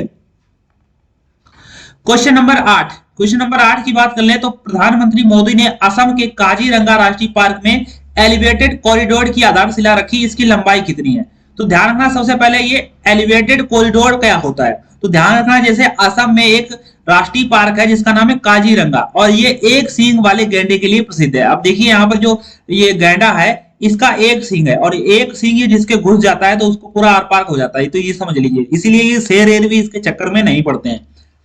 तो इसीलिए ध्यान रखना, जो असम में जो काजीरंगा राष्ट्रीय पार्क है, ये राष्ट्रीय पार्क जो है एक नेशनल हाईवे है, उसका नाम है 715 नेशनल हाईवे जो है। यहाँ पर जैसे मान लेते हैं ये वाला पूरा एरिया जो है, यहाँ पर ये नेशनल हाईवे जा रहा है और ये नेशनल हाईवे 715 है। अब यहाँ से क्या होते हैं, इसी हाईवे पर जानवर जो है आ जाते हैं और यहाँ से कोई वाहन जाता है तो इसमें चपेट हो जाती है। इस चपेट में इन जानवरों को हानि होती है और व्यक्तियों को भी हानि होती है। तो इसीलिए दोस्तों इसको खत्म करने के लिए एक एलिवेटेड कॉरिडोर आधारशिला यानी कि ओवरफ्लाई एक बना देंगे, ब्रिज, एक पुल बना देंगे, तो ऊपर से वाहन चले जाएंगे और जो जानवर है वो इसके पुल के नीचे नीचे से गुजर जाएंगे, तो दोनों में टकराव नहीं होगा। तो इस स्थिति को समझने के लिए प्रधानमंत्री मोदी भी असम के दौरे पे थे, तो वहीं पर उन्होंने काजीरंगा राष्ट्रीय पार्क में एलिवेटेड कॉरिडोर की आधारशिला की रखी है। उसकी लंबाई जो है 34.5 किलोमीटर होगा, यानी कि इसको 34 दशमलव लगभग 35 साढ़े 34 किलोमीटर लंबाई का एक ये पुल बनाया जाएगा। तो काजीरंगा राष्ट्रीय पार्क कहाँ स्थित है? वो असम में स्थित है। ये किस लिए फेमस है? एक सींग वाले गैंडे के लिए फेमस है। यूनेस्को वर्ल्ड हेरिटेज साइट इसको घोषित किया गया था 1985 में, यानी कि ये विश्व विरासत स्थल है हमारा, 1985 में घोषित हुआ था। इन साथ साथ में ये भी ध्यान रखना है 1985 में अन्य यूनेस्को साइट भी है, जैसे केवला देव राष्ट्रीय उद्यान हो गया, मानस राष्ट्रीय उद्यान हो गया, इनको भी 1985 में ही शामिल किया गया था। ठीक है। क्वेश्चन नंबर 9, बचपन की शुरुआती शिक्षा के लिए आमे पढ़ीबा आमे भसारा भासारे योजना किसने शुरू की है? तो ध्यान रखना, आमे पढ़ीबा आमे भसारा, इसका मतलब भासारे, भासारे का मतलब होता है भाषा यहाँ पर। तो ध्यान रखना, इसका मतलब ये हो जाएगा कि जो हम जो पढ़ेंगे वो अपनी मातृभाषा में पढ़ेंगे। आमे पढ़ीबा आमे भासारे योजना किसने लॉन्च की है? ओडिशा के मुख्यमंत्री ने लॉन्च की है। तो ध्यान रखना, यहाँ पर आपको यहाँ पे भी लिखा दिख रहा होगा आमे पढ़ीबा आमे भासारे। इसका मतलब ये होता है कि जो 3 से 6 साल के जो बच्चे होते हैं उनको मातृभाषा में शिक्षा देने का जो हक है, उनको मातृभाषा में ही शिक्षा देनी चाहिए। इसका अर्थ भी यहाँ पर देखो लिखा है, हम अपनी भाषा में पढ़ेंगे, आमे पढ़ीबा आमे भासारे। ठीक है। लक्ष्य जो है इसका टारगेट ये है कि 3 से 6 साल के बच्चों के लिए मातृभाषा में शिक्षा दी जाए। अच्छा, इसमें संविधान में कोई प्रावधान है? हाँ है, संविधान में एक प्रावधान है आर्टिकल नंबर 385, जिसमें ये कहा गया है कि जो बच्चों को जो है शिक्षा मातृभाषा में दी जानी चाहिए, मातृभाषा में प्राथमिक शिक्षा की सुविधा होनी चाहिए। आर्टिकल नंबर 385 ये कहता है। ठीक है दोस्त। क्वेश्चन नंबर 10, 10,000 बोडो नर्तकियों द्वारा बगरुम्बा नृत्य कहाँ किया गया? तो ध्यान रखना है, बोडो जनजाति भी कहां से हमने पीछे बताया था, असम से संबंधित है। तो बोडो नर्तकियों द्वारा बगरुम्बा नृत्य कहाँ किया गया? तो असम में। तो ये भी ध्यान रखना, मोस्ट इंपोर्टेंट क्वेश्चन है कि बगरुम्बा दोस्त क्या बगरुम्बा जो है नृत्य कहाँ होता है? तो बगरुम्बा नृत्य भी जो है असम में होता है। ये आपको ध्यान रखना है, मोस्ट इंपोर्टेंट क्वेश्चन है यहाँ पर। हाईलाइट कर दे रहे हैं। बगरुम्बा नृत्य कहाँ होता है? असम में होता है, ये आप ध्यान रखना है, असम। ठीक है दोस्त। अच्छा, अब बात कर लें अन्य में फैक्ट की, कि प्रमुख मेले जो है अंबुबाची का मेला, ये भी असम में लगता है, जो कामाख्या मंदिर, कामाख्या माता मंदिर है। अच्छा, जोनबिल का मेला ये भी असम में लगता है। प्रमुख नृत्य की बात कर लें तो बिहू नृत्य जो है ये भी असम का बहुत ही प्रचलित नृत्य है। सत्रिया जो भी, ये भी असम का बहुत ही प्रचलित नृत्य है। और ये भी ध्यान रखना है, जो आठवां क्लासिकल डांस है, ये नवीनतम क्लासिकल डांस है। यानी कि नवीनतम अगर आपसे पूछा जाए क्लासिकल डांस जो है कौन सा है, वो सत्रिया है, 8वें नंबर का है। तो 8 है टोटल। तो सत्रिया कहाँ का नृत्य है? तो असम का है, ये भी आपको ध्यान रखना है, बिहू भी असम का है। अभी आप यहाँ पर देख पा रहे होंगे, तो यहाँ पर ये वाला जो भाग है, जो ये वाला जो हमने यहाँ पर रेड पेन चला रहे हैं, ये वाला भाग इसको असम कहते हैं, ये इसको मेघालय है। अच्छा, इसके ऊपर है अरुणाचल प्रदेश। ठीक है। अरुणा मामी, आप एक शब्द ध्यान रखना, अरुणा, अरुणा मामी, अरुणाचल प्रदेश हो जाएगा, मणिपुर हो जाएगा, और यहाँ पर सबसे नीचे यहाँ पर एक त्रिपुरा है, ये भी ध्यान रखना, ये मेघालय हो गया। ठीक है। और इधर मिजोरम हो गया, नागालैंड हो गया, ये चीज है। अब ध्यान रखना, एक चीज बात ध्यान रखना, जो सेवन सिस्टर हैं जिनको पूर्वोत्तर राज्य कहते हैं, इसमें सिक्किम शामिल नहीं है। सिक्किम इधर आता है, तो सिक्किम शामिल नहीं है, ये बात को ध्यान रखना। ये है जो है असम। असम की सीमा जो है, जो सेवन सिस्टर हैं सभी राज्यों के साथ में असम की सीमा लगती है। यानी कि जो है आप देख रहे होंगे, अरुणाचल प्रदेश में भी लग रही है, मेघालय में भी लग रही है, नागालैंड में भी लग रही है, और इधर जो है मणिपुर में भी लग रही है, और इधर ध्यान रखना त्रिपुरा में भी लग रही है। तो ये जो है सब में लग रही है, इसीलिए आप ध्यान रखना, असम, असम जो है पूर्वोत्तर राज्य है। क्वेश्चन यहाँ पर देखिए, रैपिड फायर, गाजा शांति बोर्ड में शामिल होने के लिए यूएसए डोनाल्ड ट्रंप ने किसे जो है आमंत्रित किया है? तो प्रधानमंत्री मोदी को आमंत्रित किया है। होप आइलैंड सैटेलाइट सुविधा कहां? आंध्र प्रदेश के काकीनाडा में, ये भी ध्यान रखना है। विजय हजारे ट्रॉफी पहली बार किसने जीती है? विदर्भ ने। किसको हराकर? सौराष्ट्र को हराकर। ब्रिक्स नेटवर्क यूनिवर्सिटी में कौन सा कॉलेज शामिल हुआ है, यूनिवर्सिटी शामिल हुई है? तो पंजाब कृषि विश्वविद्यालय ब्रिक्स में शामिल हुआ है। लोकतंत्र अंतरराष्ट्रीय सम्मेलन कहां हुआ है? नई दिल्ली में हुआ है। इसका जो है इलेक्शन कमीशन आयोग जो है, इलेक्शन कमीशन आयोग, इसने जो है इसका जो है प्रयोजक है। एनडीआरएफ दिवस कब मनाया जाता है? 19 जनवरी को मनाया जाता है। अच्छा, कोक बोरोक डे भी 19 जनवरी को मनाया जाता है, जो त्रिपुरा की भाषा है। पैसा एक्ट कहां लागू हुआ है? झारखंड में हुआ है। क्यों लागू हुआ है? क्योंकि ये पंचायती राज व्यवस्था से संबंधित है, पैसा एक्ट, ये भी ध्यान रखना है। काजीरंगा एलिवेटेड कॉरिडोर की लंबाई जो है कितनी है? वो 34.5 किलोमीटर है। इसका जो है अनाउंस प्रधानमंत्री मोदी ने किया है। आमे पढ़िबा आमे भाषारे, ये योजना कहाँ लॉन्च हुई है? उड़ीसा में। इसका मुख्य लक्ष्य ये है कि 3 से 6 साल बच्चों के लिए जो भाषा है वो जो शिक्षा है वो मातृभाषा में दी जानी चाहिए। बगरुम्बा नृत्य कहाँ से संबंधित है? असम से संबंधित है। यहाँ पर हाल ही में बोडो जनजातियों ने 10,000 नर्तकियों ने डांस किया है, जो एक रिकॉर्ड बन गया है। तो यहाँ पर ध्यान रखना, ये असम से संबंधित है। अब बात कर लेते हैं दोस्तों, आपके लिए आप क्या ने याद किया है वो आप हमें कमेंट में बताएं। अगर आपको लग रहा है कि हमारा जो है आंसर आ पा रहा है, तो बिल्कुल सही पढ़ रहे हो आप। 2025 में ब्रिक्स शिखर सम्मेलन का आयोजन किस देश में होगा? 2025 की बात कर रहे हैं। 2026 में तो अभी हमने आपको बताया, तो ये भारत में होगा। 2025 में कहाँ होगा? अभी हमने पीछे इसी वीडियो में डिस्कस किया है। अब दोस्तों लास्ट जो है 10-12 मिनट और हमको दीजिए। 21 जनवरी 2026 का करंट अफेयर हम आपके साथ में डिस्कस करते हैं दोस्तों। सेशन अच्छा लग रहा हो तो आप लाइक और शेयर कमेंट कर सकते हो, जो भी सुझाव आप कमेंट बताइए। क्वेश्चन नंबर 1, यूएई की एडनॉक गैस ने किसके साथ एलएनजी सप्लाई डील की है? तो ध्यान रखिए, यूएई क्या एक देश है, और उसी देश की एक कंपनी है एडनॉक। एडनॉक, एडनॉक का मतलब हो जाएगा Abu Dhabi national oil company. ठीक है, Abu Dhabi national oil company. इसने क्या किया है? गैस के किसके साथ में एक एलएनजी सप्लाई डील की है? एलएनजी का मतलब होता है लिक्विडफाइड नेचुरल गैस। लिक्विडफाइड नेचुरल गैस किसके साथ में डील की है? तो ध्यान रखना है, एचपीसीएल के साथ में की है। एचपीसीएल का मतलब होता है हिंदुस्तान पेट्रोलियम कॉर्पोरेशन लिमिटेड। ये एक भारत की कंपनी है, बहुत ही बड़ी कंपनी है दोस्तों। इसके साथ में यूएई ने एडनॉक गैस के साथ में एलएनजी सप्लाई डील की है। यानी कि जो यूएई देश है उसकी कंपनी एडनॉक, ये गैस भेजेगी भारत में, एलएनजी गैस भेजेगी। और इसको रिसीव कौन करेगा? भारत में कौन लेगा? एचपीसीएल लेगा। ठीक है, एचपीसीएल। तो बात कर लेते हैं, एलएनजी का मतलब होता है लिक्विफाइड नेचुरल गैस। यूएई के राष्ट्रपति हैं शेख मोहम्मद अल नहान, जो अभी हाल ही में भारत के दौरे पर आए भी थे। राजधानी यूएई की होती है अबू धाबी। मुद्रा जो है बात कर लें दिरहम, मोस्ट इंपोर्टेंट क्वेश्चन है ये दोनों। राजधानी यूएई की है अबू धाबी और मुद्रा दिरहम। यहाँ पर आप देख पा रहे होंगे अबू धाबी, यहाँ पर ये मैप में दिखाया भी गया। Next question number 2, बीबीएनजे। बीबीएनजे संधि का संबंध किससे है? तो ये संबंध का जो है बीबीएनजे संधि का संबंध है उच्च समुद्री संधि, हाई सीज ट्रेटी ट्रेटी। तो ध्यान रखना ट्रीटी। तो हाई सी ट्रीटी क्या है? तो ये पहले आप समझिए। जैसे मान लेते हैं कि ये भारत है, जैसे मान लेते हैं, एक सेकेंड, और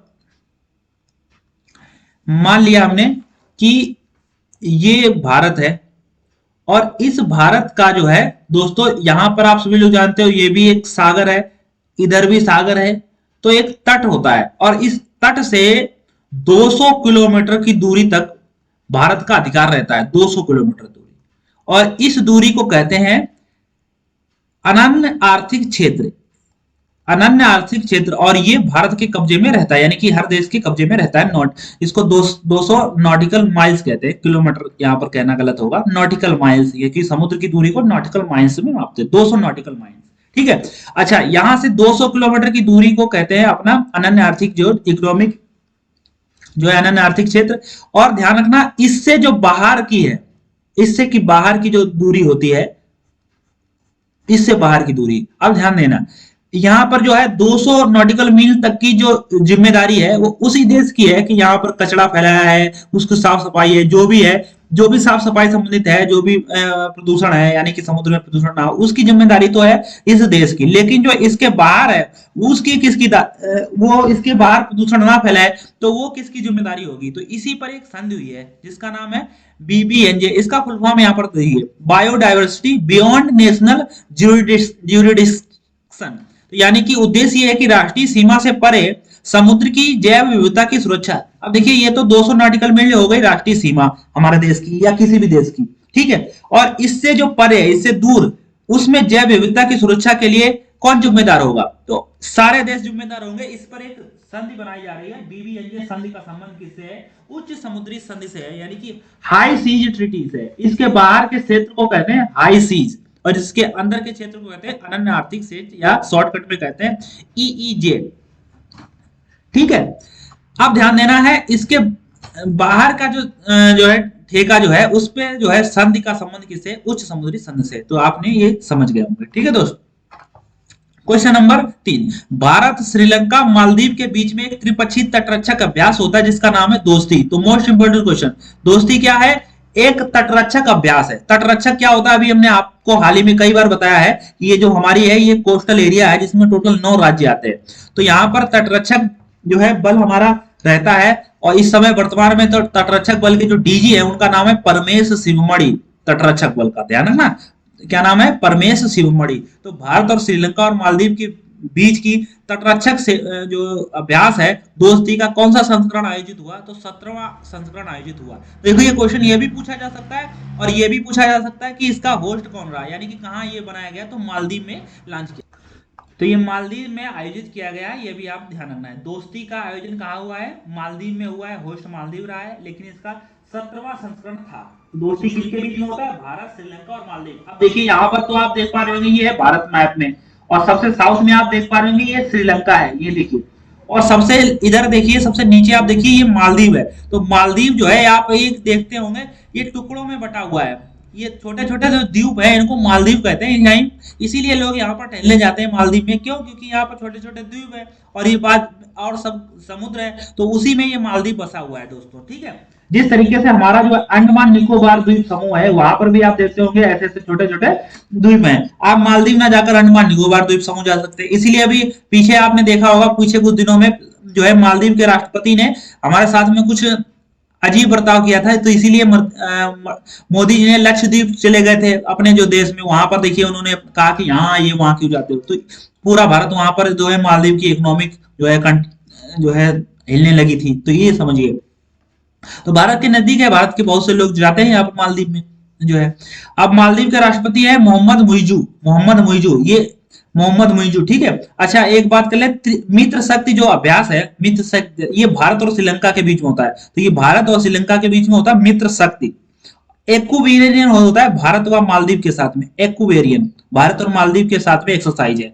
और दोस्ती जो एक्सरसाइज है वो तीनों जो है देशों के साथ में एक्सरसाइज है मालदीव। कोस्टल एरिया जो है तटरक्षक बल की एक है। क्वेश्चन नंबर 4, आईआरईडीए ने इरिटा ने किस देश के सोलर प्रोजेक्ट के लिए पहला अंतरराष्ट्रीय ग्रीन लोन जारी किया है? देखिए ये पहले तो समझिए ये आईआरईडीए क्या है, तो ये है Indian renewable energy development authority. तो ये ध्यान रखना है, ये एक लोन प्रोवाइड करती है। ये लोन उनको प्रोवाइड करती है जो जो है रिन्यूएबल एनर्जी बनाते हैं। रिन्यूएबल एनर्जी मतलब जैसे सौर ऊर्जा हो गया, सौर ऊर्जा यानी कि ऐसी ऊर्जा जो उत्पन्न करते हैं जिनको प्रदूषण नहीं होती है, पवन ऊर्जा हो गया, बांध हो गया, तो इनसे जो ऊर्जा बनाई जाती है इसमें किसी भी प्रकार का जो है प्रदूषण हानि नहीं है, ठीक है। ये आप समझते हैं रिन्यूएबल एनर्जी।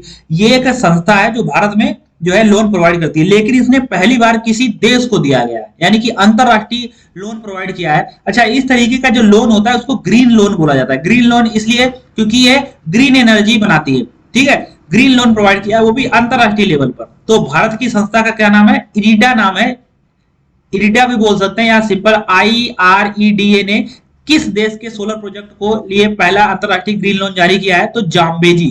तो जाम्बेजी जो है ध्यान रखना है आपको। ये अब देख लीजिए आप यहाँ पर आप देख पा रहे होंगे अफ्रीका, तो अफ्रीका का एक देश है जाम्बेजी। तो जाम्बेजी यहाँ पर नदी भी बहती है यहाँ पर, और जाम्बेजी पर एक जाम्बेजी नदी है यहाँ पर, ध्यान दीजिए। यहीं पर एक प्रमुख बांध है, इस पर करीबा बांध, करीबा बांध जो है यहाँ पर जाम्बेजी नदी पर है, ये भी आप ध्यान रखना है। आप यहाँ पर ये जो जाम्बेजी नदी हो गई, लेकिन यहाँ पर पूछ रहा है देश पूछ रहा है, तो जाम्बिया होगा, जाम्बिया, इसको सही कर लेना है, जाम्बिया, ठीक है। तो ये तो जाम्बेजी नदी है जो जाम्बिया में बहती है, ये ध्यान रखना। राजधानी जाम्बिया की क्या हो जाएगी? लुसाका, आप इसको सही कर लीजिए। देश है जाम्बिया, ये देश है, इसका नाम क्या है? इसका नाम है जाम्बिया। ये मध्य अफ्रीका, दक्षिणी मध्य अफ्रीका का एक देश है जिसका नाम है जाम्बिया, ये आप ध्यान रखना। ये साउथ अफ्रीका महाद्वीप है, ये क्या है? ये महाद्वीप है। और ये आप सब लोग समझते हो, इसको हम लोग ये जो साउथ अफ्रीका या महाद्वीप है इसको हम लोग डार्क महाद्वीप भी बोलते हैं। और इसको हम लोग जो है गरीब महाद्वीप भी बोलते हैं या पिछड़ा महाद्वीप है, क्योंकि उसमें इस महाद्वीप में इतना विकास हुआ नहीं जितना होना चाहिए। अभी भी यहाँ पे जो जनजातियां हैं वो अपना खाना कैसे खाती हैं, आप लोग यूट्यूब पर कुछ वीडियो आने लगे हैं, आप वहां पर देखते भी होंगे। बहुत सारे जो यूट्यूबर हैं यहाँ पर जाते हैं और यहाँ पर दिखाते भी हैं। तो ध्यान रखना है, आईआरडीए ने किस देश के सोलर प्रोजेक्ट के लिए पहला अंतरराष्ट्रीय ग्रीन लोन जारी किया है? तो जाम्बिया है। तो ये जाम्बिया, और जाम्बिया में जो नदी बहती है उसका नाम है जाम्बेजी नदी, और जाम्बेजी नदी पर जो प्रमुख बांध है उसका नाम है करीबा बांध, ठीक है। अच्छा कितना लोन जो है जारी किया है? तो 22.5 मिलियन डॉलर, और ये 100 मेगावाट सोलर जो है यहाँ पर एनर्जी उत्पन्न करेगा। उम्मीद है आप लोग समझ पाए होंगे।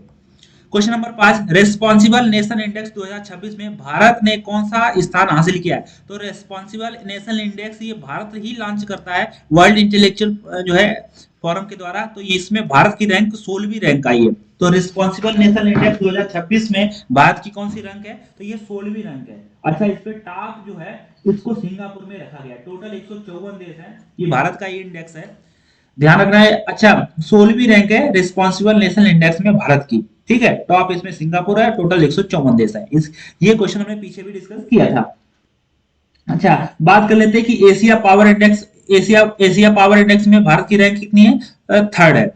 इनोवेशन में जो है भारत की रैंक 38वीं रैंक है। हेनले पासपोर्ट इंडेक्स जो अभी हमने पीछे आपको पढ़ाया था वो 80 रैंक है। 2025 में 85वें नंबर पे थे। भूख सूचकांक में यानी कि हंगरी इंडेक्स में हमारी रैंक 102 है। हैप्पीनेस खुशहाली में 118 नंबर पर है, और इसी के करीब में होगा शांति सूचकांक। तो शांति सूचकांक में 115 में है, और खुशी में हम लोग 118वें नंबर पर है।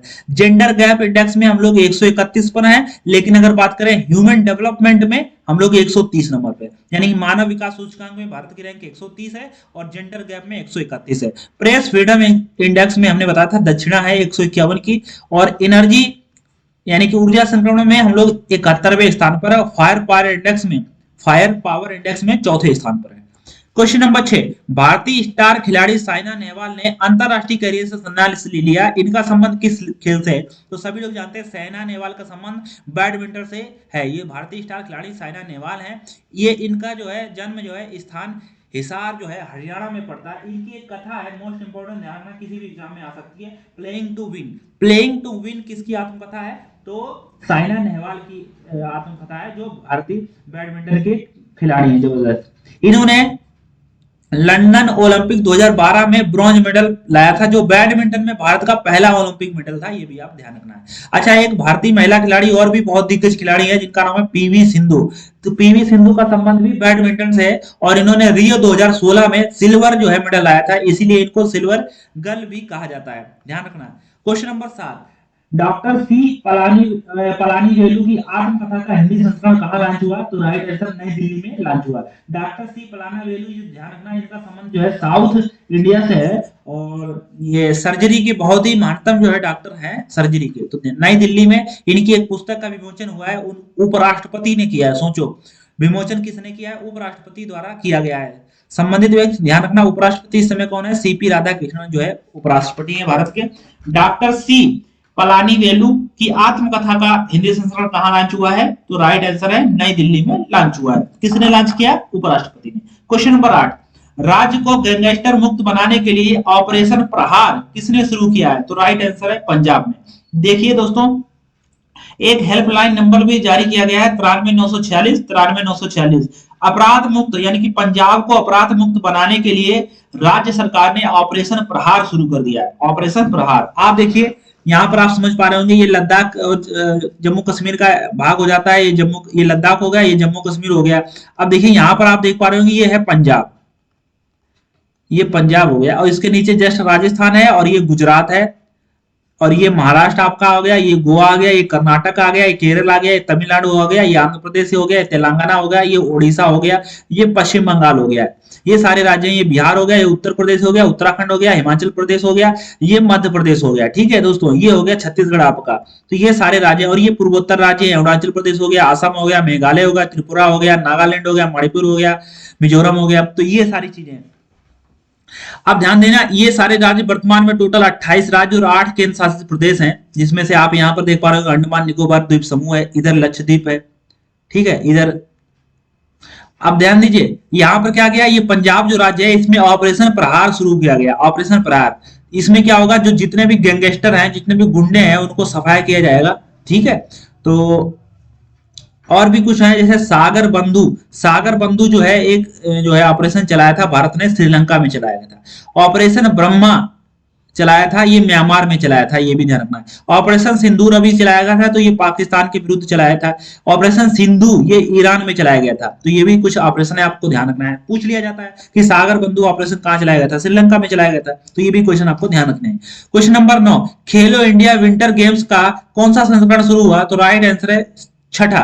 तो खेलो इंडिया विंटर गेम्स का छठा संस्करण आयोजित हुआ। स्थान जो है वही लेह लद्दाख में है। अच्छा, बात कर लेते हैं, ये ध्यान रखना है दोस्तों, मोस्ट इंपोर्टेंट। देखो, खेलो इंडिया के कई संस्करण होते हैं। खेलो इंडिया जो है, इसके कई जो है संस्करण होने लगे, जैसे खेलो इंडिया यूनिवर्सिटी हो गया, खेलो इंडिया बीच गेम्स हो गया, खेलो इंडिया पैरा गेम्स हो गया, खेलो इंडिया वाटर गेम्स हो गया, ठीक है, खेलो इंडिया विंटर गेम्स हो गया। ये सारे जो है होते हैं। तो मैंने एक पिछले वीडियो में जो 1 से 7 जनवरी को जो वीडियो बनाया था, उसमें मैंने सारे बताए भी थे। फिर से देखिए, पैरा गेम्स यानी खेलो इंडिया पैरा गेम्स का आयोजन दिल्ली में हुआ है। इसका मस्कट उज्ज्वला है और इसमें जो पहले स्थान पर आया था वो हरियाणा आया था। खेलो इंडिया यूनिवर्सिटी गेम्स ये आयोजित किए गए थे राजस्थान में। इसका मस्कट जो है खंबा घड़ी है, ये राजस्थान से संबंधित है, खंबा घड़ी ऊंट से। विनर इसका रहा था चंडीगढ़ यूनिवर्सिटी, इसमें विनर रही थी, ध्यान रखना। बीच गेम, खेलो इंडिया बीच गेम्स जो है सेकंड नंबर के और फर्स्ट नंबर के दोनों का आयोजन दमन और दीव में हुआ था, दीव में। अच्छा, इसका मस्कट जो है पर्ल है और इसका विनर रहा था कर्नाटक, ठीक है, सेकंड नंबर का। Question number 10, Bharatiya Janata party के सबसे कम उम्र के राष्ट्रीय अध्यक्ष कौन बने हैं? तो राइट आंसर श्री नितिन नवीन। श्री नितिन नवीन को भारतीय जनता पार्टी की जो है राष्ट्रीय अध्यक्ष बनाया गया है और ये विधायक है कहां के? बांकीपुर के, बिहार। बांकीपुर के बिहार के विधायक हैं श्री नितिन नवीन, इनको भारतीय जनता पार्टी का अध्यक्ष नियुक्त किया गया। बीजेपी की बात करें तो इसकी स्थापना 6 अप्रैल 1980 को हुई थी। संस्थापक अटल बिहारी वाजपेयी, लाल कृष्ण आडवाणी थे। इसका मुख्यालय वर्तमान में नई दिल्ली में है। चुनाव चिन्ह कमल है। ये सभी लोग आप जानते होंगे। तो चलिए फटाफट रिवीजन कर लेते हैं। एडनॉक गैस डील, जो एडनॉक जो गैस है वो यूएई की कंपनी है और ये गैस डील हुई है किसके साथ में? एचपीसीएल, ये भारत की कंपनी है और एलएनजी गैस सप्लाई के लिए डील हुई है।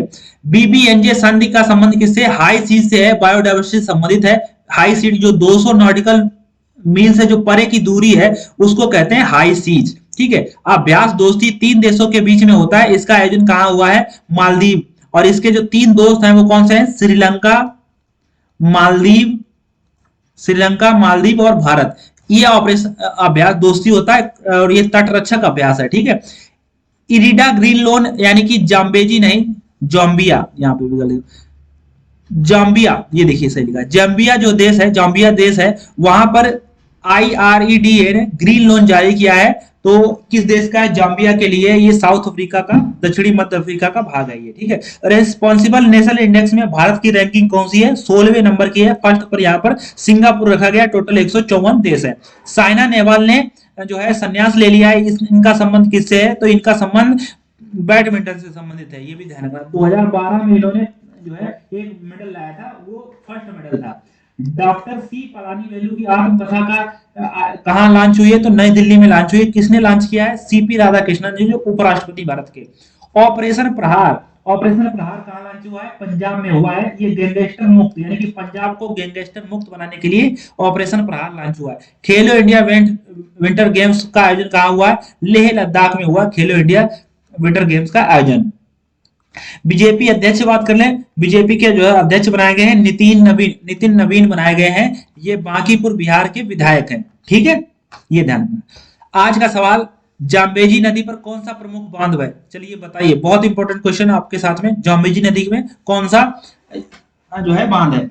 दोस्तों ये जो है मेहनत हमने आपके साथ में की है। 15 से 21 जनवरी 2026 की फूल पत्ती वाली क्लास जो है प्लस आधारित सारे क्वेश्चन मैंने आपके साथ में डिस्कस कर लिए हैं। उम्मीद है आपको पसंद आया होगा। अगर आप सभी लोगों को पीडीएफ चाहिए तो आप हमारे टेलीग्राम चैनल हाईवे क्लासेस पर ज्वाइन करिए और उस पर मैंने पीडीएफ डाल रखी है 2 और ये तीसरी भी अपलोड कर देंगे। तो चैनल को सभी लोग सब्सक्राइब कर लें दोस्तों। उम्मीद करिए आप लोग और यकीन मानिए कि अगर आपका एग्जाम होगा तो करंट अफेयर यहीं से होगा। आप यकीन मानिए, आप उसमें देखना सारे क्वेश्चन आपको यहीं से फंसेंगे क्योंकि सारे क्वेश्चन हम लोग फूल पत्ती वाली क्लासेस पर आधारित पढ़ रहे हैं। तो आपको डाउट करने की कोई जरूरत है नहीं। ठीक है दोस्त, धन्यवाद। फिर मिलते हैं किसी अन्य वीडियो में।